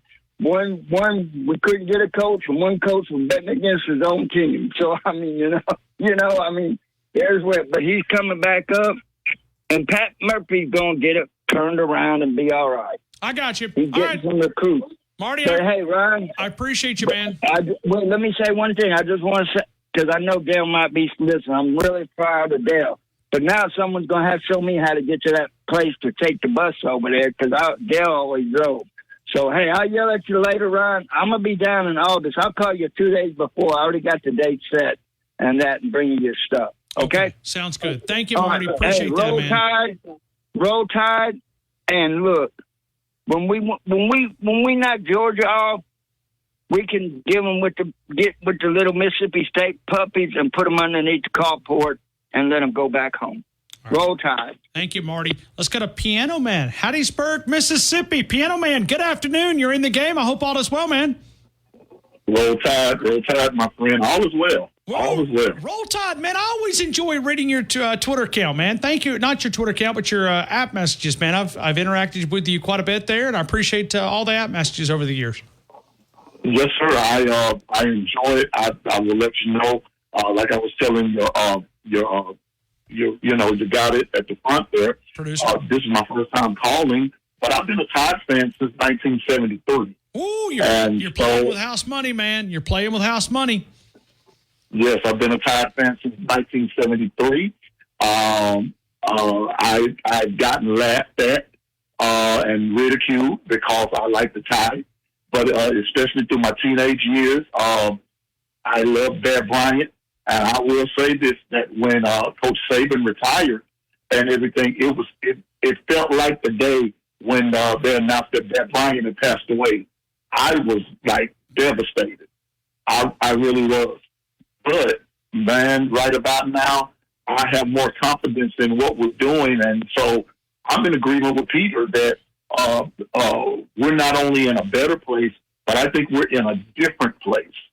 We're in a different place. And why do I use the word different? Because whereas we spent more time, and even with Bear, he was more of a defensive guy as well. He was kind of balanced, but he put a lot of emphasis on defense. I think that now we're going to put a lot of emphasis on offense, and that's the way we're going. And I believe we have a deep offensive unit on both right and left, running backs, wide outs, and 1 and 2. We're deep. You brought up the offense because we have seen a big shift in offensive production. You cannot win with just defense alone. You've got to be so great on the offensive side of the football. Like 2011, we were just kind of so-so, right? Offensively, we had a new quarterback with AJ. Our defense carried it. You could not win that way in the current structure that we're looking at. It's not possible. And so maybe that is part of it. Is Kalen DeBoer, you feel pretty confident that this offense is going to click, and it's going to click at a high level. Yes. I just returned from Tacoma, Washington. My first grandson was born, and that's where my daughter lives.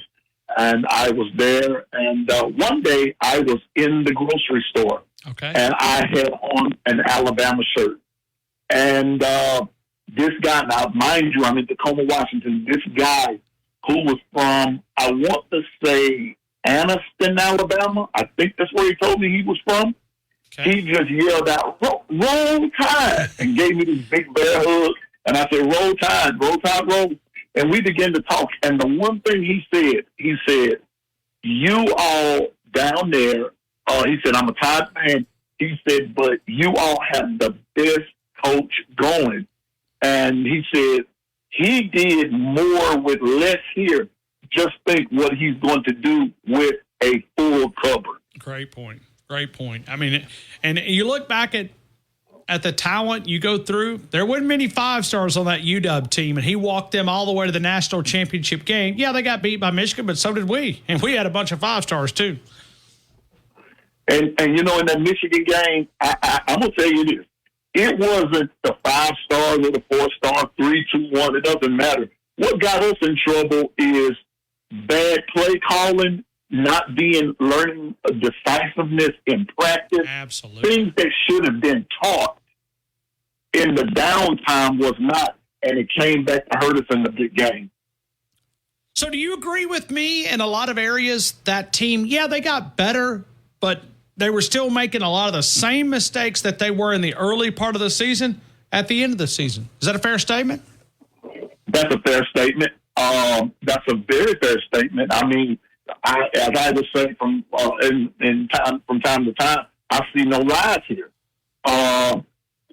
Let me put it this way, Ryan. If we had played against Michigan the way that we played Georgia in the first half, it wouldn't have been a ball game. Michigan was beatable. Michigan was very beatable. Yeah, they were beatable, and but mental mistakes, things that we did not coach, and we did not settle, things that we didn't solidify, all that good stuff. We didn't do it, and it came back to hurt us. I believe that this year, I was listening yesterday and right quick, and I heard one of your callers say that we may have lost X amount of players, but the quality of player is actually still at Alabama. And I believe that the quality that we have, somebody's in trouble. I believe that. And I went, and I'm just like you. I look at different magazines. I go to different sources. I'm just going to tell you like this. I told somebody on another show yesterday, Georgia, don't crown them just yet. Don't crown them just yet. Georgia lost some players off their team, and they've got to replace some people. Yes, Alabama lost some, but we didn't lose the quality that everybody thinks we did, and that's why I'm with is it Jimbo?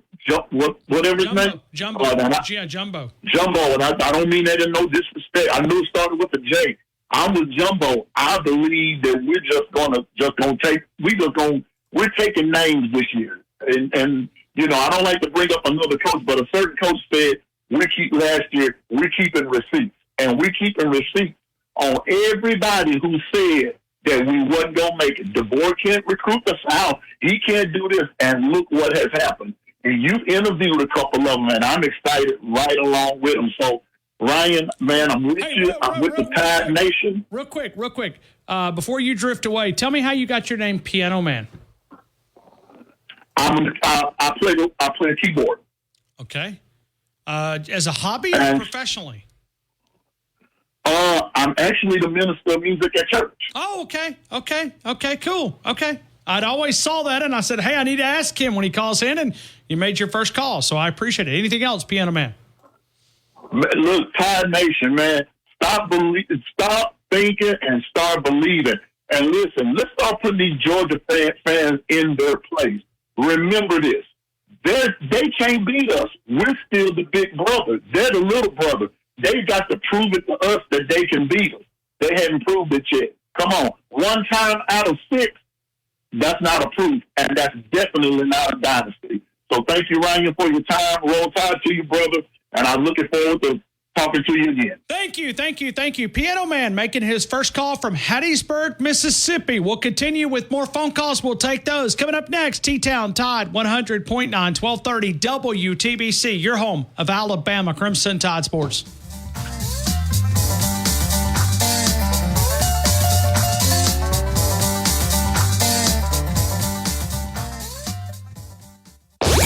This hour's West Alabama real-time news update from the Tuscaloosa Thread Newsroom. The hunt for the second suspect allegedly responsible for a September killing in Northport's Northwood Lakes neighborhood ended this weekend when he turned himself in at the jail. Many states, including Alabama, will remember the summer of 2024 as a scorcher. However, all signs indicate the heat may continue into the early fall as well. Follow these stories and more at TuscaloosaThread.com. Get 24/7 local news coverage and sports updates when you download the free Tuscaloosa Thread app and sign up for twice daily email newsletters. Tide 100.9 Traffic.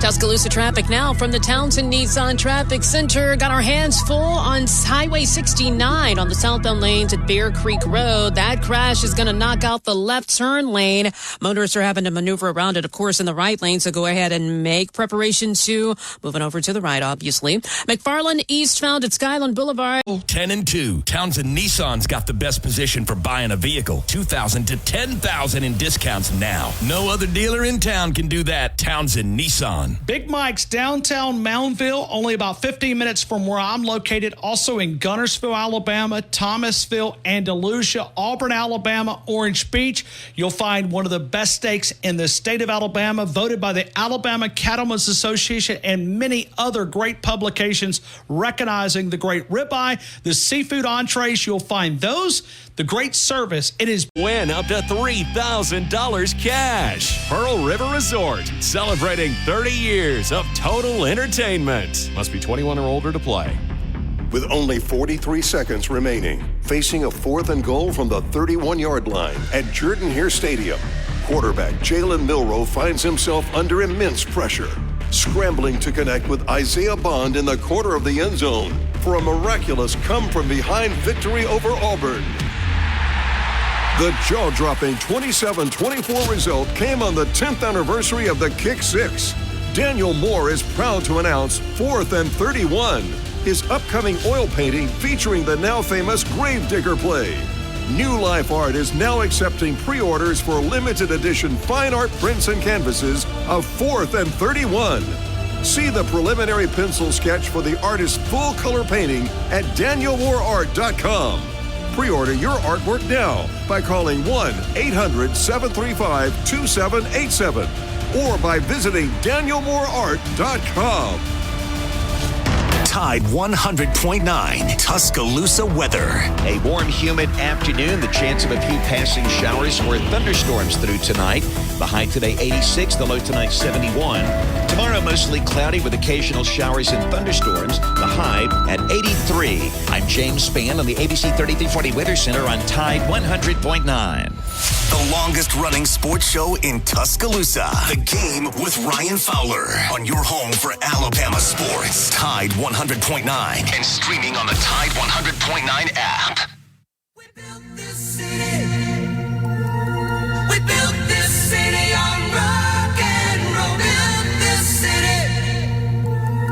We built this city on rock and roll.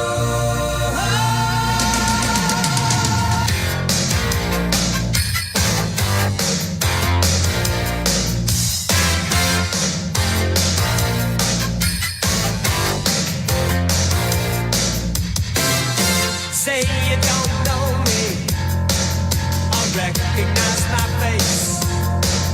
Say you don't care who goes to that kind of place. Knee deep in the hoopla, sinking in your fight.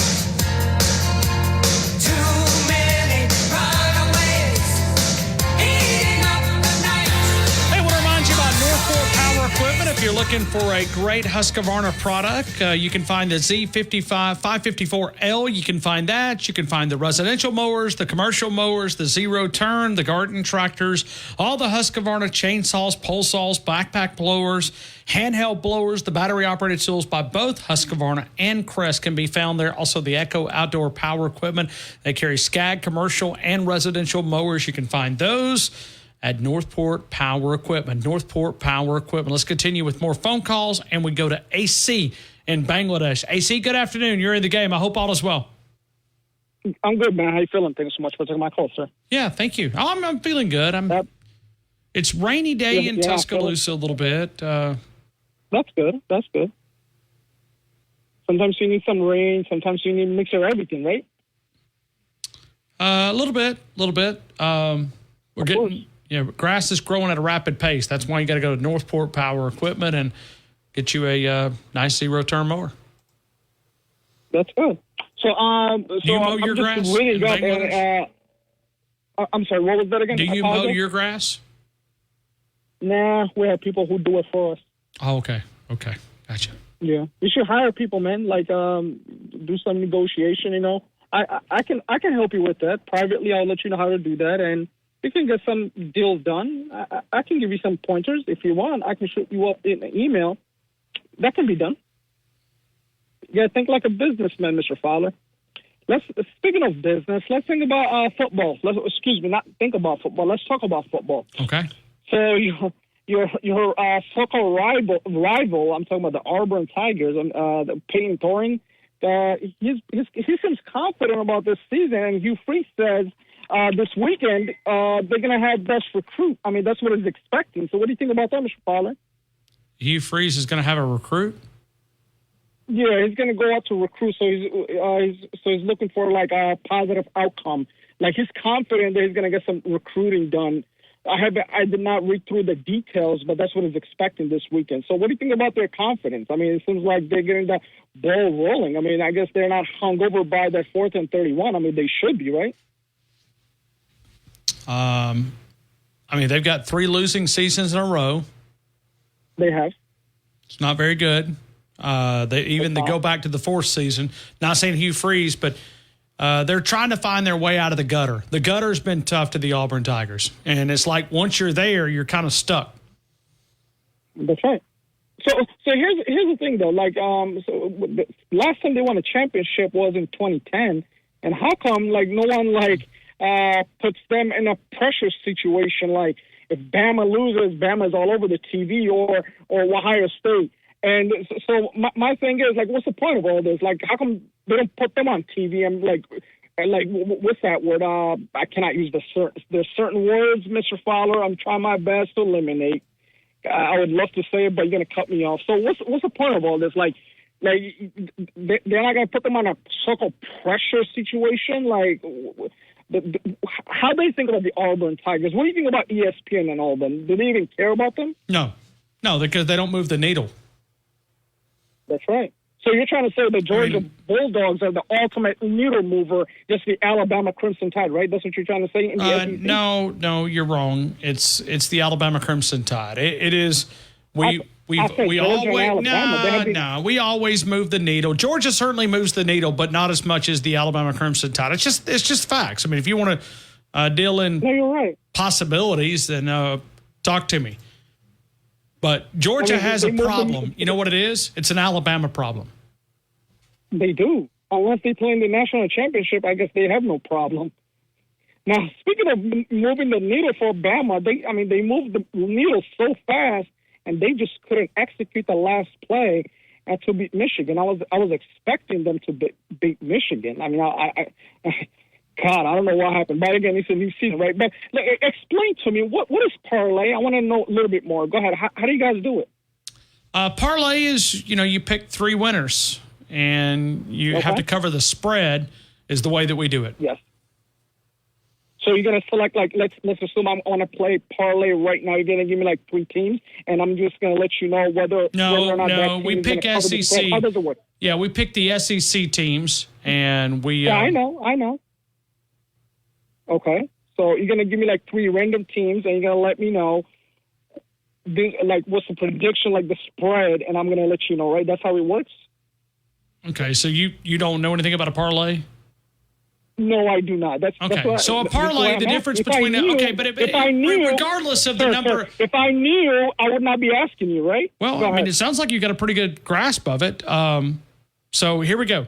Parlay is basically, you know how you do a single bet, right? Just single team. I bet you Alabama's going to beat Georgia by 7 points.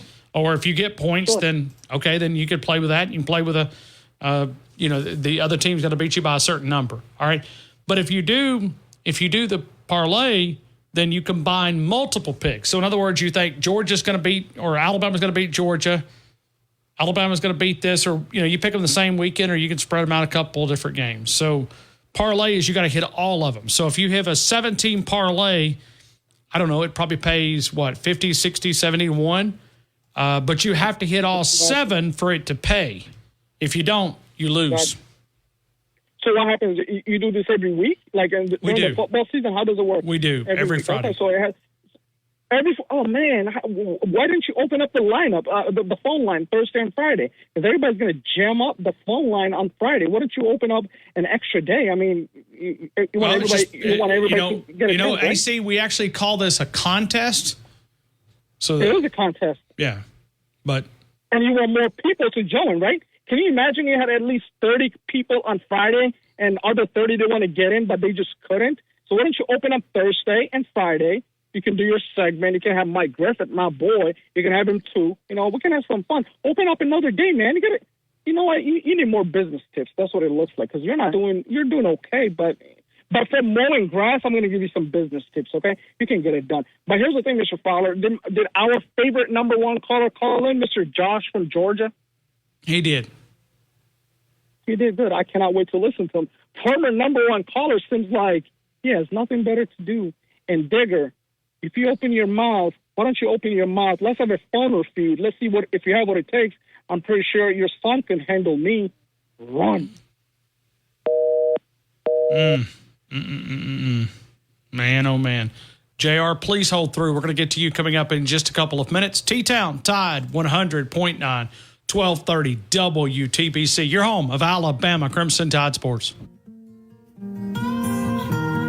delivers within 30 miles. And if they don't have what you need, they'll get it. Cypress Supply, 2036 62nd Avenue, Tuscaloosa. Cypress-supply.com. MedCenterUrgentCare.com. We expect the unexpected. Locations in Tuscaloosa, Northport, North River, right there off Rice Mine Road, Fayette, Demopolis, Hoover. The great doctors, urgent care, family medicine, injuries, occupational health, sports physicals. We do expect the unexpected. Schedule and conduct virtual interviews, all from your employer dashboard. Visit Indeed.com/credit and get $75 towards your first sponsored job. Terms and conditions apply. Blue Spring Living Water is located in Bluntsville, Alabama, Blount County, about an hour north of Birmingham. Blue Spring Living Water is harvested and bottled from a centuries-old natural spring on a private family farm. Blue Spring is an all-natural water source that flows just under 1 million gallons a day. They have partnered with Waterway of Alabama, and they've been in the water delivery business for over 30 years. To have Blue Spring Living Water delivered right to your home, right to your front door every month. New customers get their 5 jugs for $50, and the empties are exchanged every month for new ones. I know we have it at the Fowler household. We drink more water because of BlueSpringLivingWater.com. You can sign up at 205-602-3426. Talk to someone directly. Blue Spring Living Water can also be found Mark Smart downtown. And now you can buy a new hot Sentra or Kicks for only $20,990. And yes, Townsend Nissan is your volume dealer. And yes, you can save on your taxes and fees right here at Townsend Nissan. Never miss a moment of the action. Download the free Tide 100.9 app today.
Family medicine, no appointment necessary. The super doctors who live and work in our community. MedCenterUrgentCare.com. MedCenterUrgentCare.com. MedCenterUrgentCare.com. Greatly appreciate them for being a part of our show. And let's continue with more phone calls. We'll go out to my neighbor, JR, Coker, Alabama. JR, good afternoon. You're in the game. I hope all is well, man. Hey, buddy. How you doing? I'm good. Where you been? I know it. I've called a bunch of times, and I had different reasons why I had to drop off. One time, I was just roaming towards a friend's house out near Romulus, where Tommy lives, and there's just a dead zone up there, and the phone call just dropped off, and I didn't know it was going to do that. I just stuck it somewhere else. I just stayed somewhere where I got a signal. But I just wanted to ask you, how many days till kickoff? We are 39 days away. We are one EJ Jr. away from Alabama Crimson Tide football. One EJ Jr. away. Great. I'm excited about this season. I guess I'm just going to have to add to the rat poison and say all the good things about how Alabama is going to do this year. But first of all, I want to say I'm happy that Alabama is not ranked number 1 or 2 or even 3. We're on back there, number 4 or 5? Sometimes, yeah. I mean, top 5 is pretty much a consensus, but there's even a couple of publications that have Alabama on the outside of the top 5. Right. Well, I'm okay with that. Me too. Because I think it's a lot easier to climb up than it is to stay up on the number 1 spot. So, but yeah. That being said, do you think that Saban made his prediction for Georgia and Texas ahead of Alabama on purpose for that reason? You think he was throwing out some rat poison, Digger? Yeah. For the opposing teams. But yeah. I mean, there you go. I like what Tyler Booker said. I like what Tyler Booker said. He said, well, I'm not going to listen to a guy that plays golf, every day of the week. Just being kind of funny. Tyler didn't mean it disrespectful. He was kind of just being funny. Right. Well, and that guy, listen, man, you talk about a legacy. That guy's a legacy. Tyler Booker. Yeah. I mean, when you stand up and you say, my legacy cannot be bought, I'm not going anywhere. Right. I mean, that's pretty promising, JR. I mean, I just like the way the young man talks. I like the way the young man represents himself. I like the way that he represents the University of Alabama, and so excited to see him do some pretty awesome stuff. I think our offense is going to be the thing to watch this season, and then you have DeBoer in there that's offensive mind. He's got all the players there to play with like he didn't have at Washington, and he's got a full stock of players to play with. And as excited as we are, you could hear it last week in Courtney Morgan's voice. Looking at number one in recruiting, they're able to get a lot more dudes on campus than they were at some of these smaller schools. Yeah, I'm impressed with the recruiting that he's been able to do coming right out of the gate. It's off the charts. I mean, it is literally off the charts. And it is. And we're number one recruiting right now for 25, right? They are currently number one by 2 publications, but number 2 pretty much consensus. I don't see anybody has them any lower than 2. Well, that's great. And there's still more to come. Yep, it sure is. And anyway, so here we go. We got some things we're asking today, the audience. Are we in a better position now with Kalen DeBoer compared if Coach Saban would have came back for another year? That's impossible to really say, but it's just an opinion. I mean, we're not going to hold your feet to the fire. JR, you told us back on July the 23rd. I'm going to say that DeBoer's right there. I mean, there's not going to be any drop off. And the reason why we went this conversation is Peter Burns on the national level said that he thought Alabama was in a better position with Kalen DeBoer.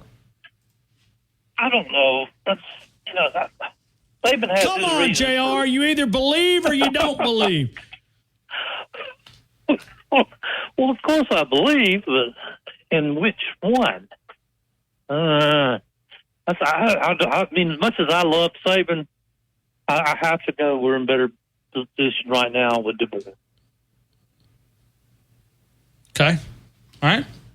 I just feel like that Saban was ready to retire. He was frustrated with the way players didn't really, they were playing more for the money now, and so he didn't have as much control over those players as he used to. And he just got frustrated with that. And DeBoer, he's got, I don't know, he's younger, and he's got a few players there to bend and mold into his way of thinking, and I believe that's going to happen. Fair enough. JR, who's the breakout player that you're keeping an eye on? I'm going to say Brooks. Is he even still there? No. Ja'Cory Brooks is gone. He's gone. Yeah. Okay. He may break out somewhere else, but he's not. Somewhere else. Okay. Yeah. Okay. I know. I'm not that up on everything this year. Where you been? You been messing around with cats or something? I mean, come on, man. Well, I've had some health issues, and I've been working on the. You're gonna make me feel bad for picking on you. No, I mean it's okay. I expected it. I expected worse, really. But I had some health issues, and then I went back to work on the farm out there, and I got into a bunch of poison ivy. Oh man! And I was covered. I was weed eating and got into the poison ivy. And so the little pieces of it got all over me. I was wearing shorts, and then it got in my shirt, and then just the little pieces rubbing all over me, So I was in a mess, and so I went to the doctor for it, and they gave me prednisone as a steroid. And no sooner than I got better, I got into it again, And they didn't want to give me steroids again. They said, we don't need to do it. You don't need to do that much of it. I said, look at me. So I went in there, and they looked at me. I said, yeah, we're going to give you another dose, a different kind, but we'll give you another dose. But you got to stay out of that stuff, because we can't give it to you again anytime soon. So I've been staying out of it here recently, and that's why I was able to get in a call. Thank you. Because I'm sitting at home. Thank you. JR, I got to run, man. I'm okay, buddy. It's great to talk with you. And Roll Tide, I'm looking for big things out of the Tide this year. Right. Thank you, man. Appreciate you. Roll Tide. All right. We will continue. Let's go to Digger down in Louisiana. Digger, good afternoon. You're in the game. You know, I got to really praise the patience you have with AC telling that dumb idiot what a parlay is. Holy crap. Man, I'm telling you, man. It is...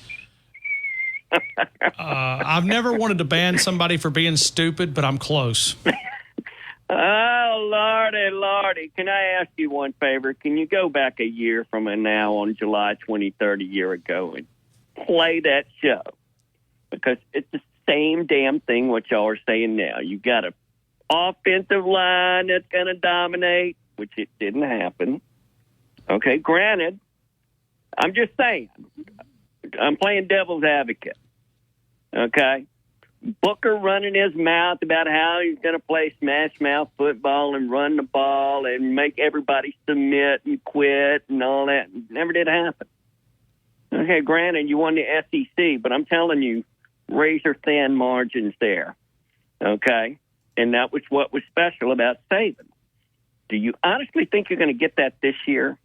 Is this guy going to come in and wave a magic wand and have his offense clicking on game one? Digger. I'm just asking. What's Kalen? Why can't I just ask? What is Kalen DeBoer's record against Texas? Yeah, he's 2-0, but he's not 2-0. Spanked that bud, didn't he? Tuscaloosa. Spanked that bud. By the way, I just wanted to let you know Texas is 1-0 on Saban Field. How's the sweat? How's the sweat? Oh, yeah, I know. 1-0 and undefeated on Saban Field. Well, it's not been named Saban Field yet, but good try. Well, Saban was the coach, right? Yeah. Saban Field, undefeated on Saban Field. If Colt would have never got hurt, we'd have had another championship. Instead, have you seen our new swimming and diving trophy cabinet? Hey, Director's Cup. Try and get one of those. That's all I'm asking. I mean, you brought this up now. You brought this up. Go get you a Director's Cup. Do you guys go to swimming and diving practice? And just like Brett Norsworthy said the other day, volleyball, if I offered you to trade all of that crap in for a championship, you'd take it and never think twice about it. Well, of course we would. Well, sure you would. So, but you have nothing else to brag about, so that's why you brag about volleyball and well, sure, but and the only body that calls and talks smack about swimming and diving championships is you. And you know, if you won something in the past 4 years, you would have brought that up too. Didn't you think so? I've never talked swimming and diving. If Montana Bout went into the College World Series and won the softball, you would be crowing. All right, I got to run, Digger. You're such a great caller, but hey, listen, if I take you after AC, I definitely appreciate you. We'll continue with more of the game next. Tide 100.9, 1230 WTBC, your home of Alabama Crimson Tide Sports.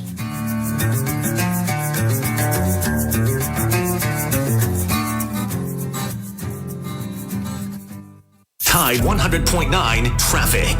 Tuscaloosa traffic now from the Townsend Nissan Traffic Center. Well, we got big delays on Lurleen Wallace, bumper to bumper on the southbound lanes due to an accident between Jack Warner and University Boulevard. Those got you very tight. That backup is going to take you well beyond 5th Street. And we've also got heavy slow goes on McFarland on the eastbound lane. Brands you trust in store or online today. Because Lowe's knows savings. Lowe's knows pros. Valid through 7/26. While supplies last. Selection varies by location. The Game with Ryan Fowler. Powered by Tuscaloosa Toyota. On your home for Alabama sports. Tide 100.9. And streaming on the Tide 100.9 app. Marry me If I ask you twice and beg you pretty please, she'd have said yes in a New York minute. They never tied a knot.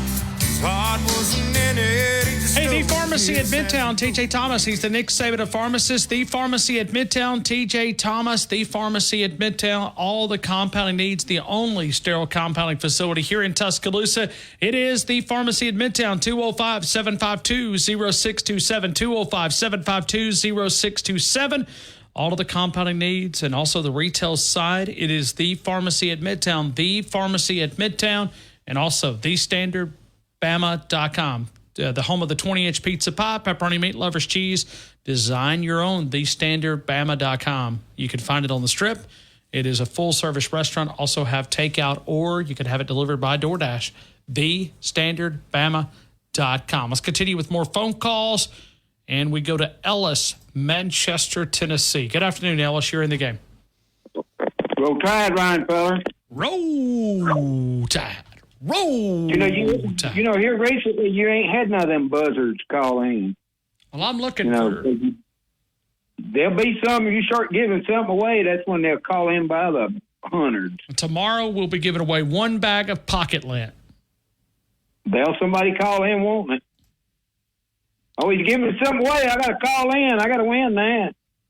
We got 50 seconds. Ellis, do you think that we're in a better spot now than we would have been if Coach Saban would have returned? Yes or no? Oh, we're in better shape. And I believe, Ryan Feller. Do you really believe? Yes, I believe. How much do you believe? I believe a whole lot. Roll Tide. Ellis fired up. 39 days away. We're not going to be able to get to many more phone calls. We appreciate each and every one of you guys. We want to thank our law enforcement officers, EMTs, firefighters, first responders, highway patrol. We remind you that we call this program The Game, and the only way that you can win the big game, the game of life, is to walk daily with our Lord and Savior, Jesus Christ. Good night, T-Town. See you tomorrow at 2 o'clock right here on Tide 100.9.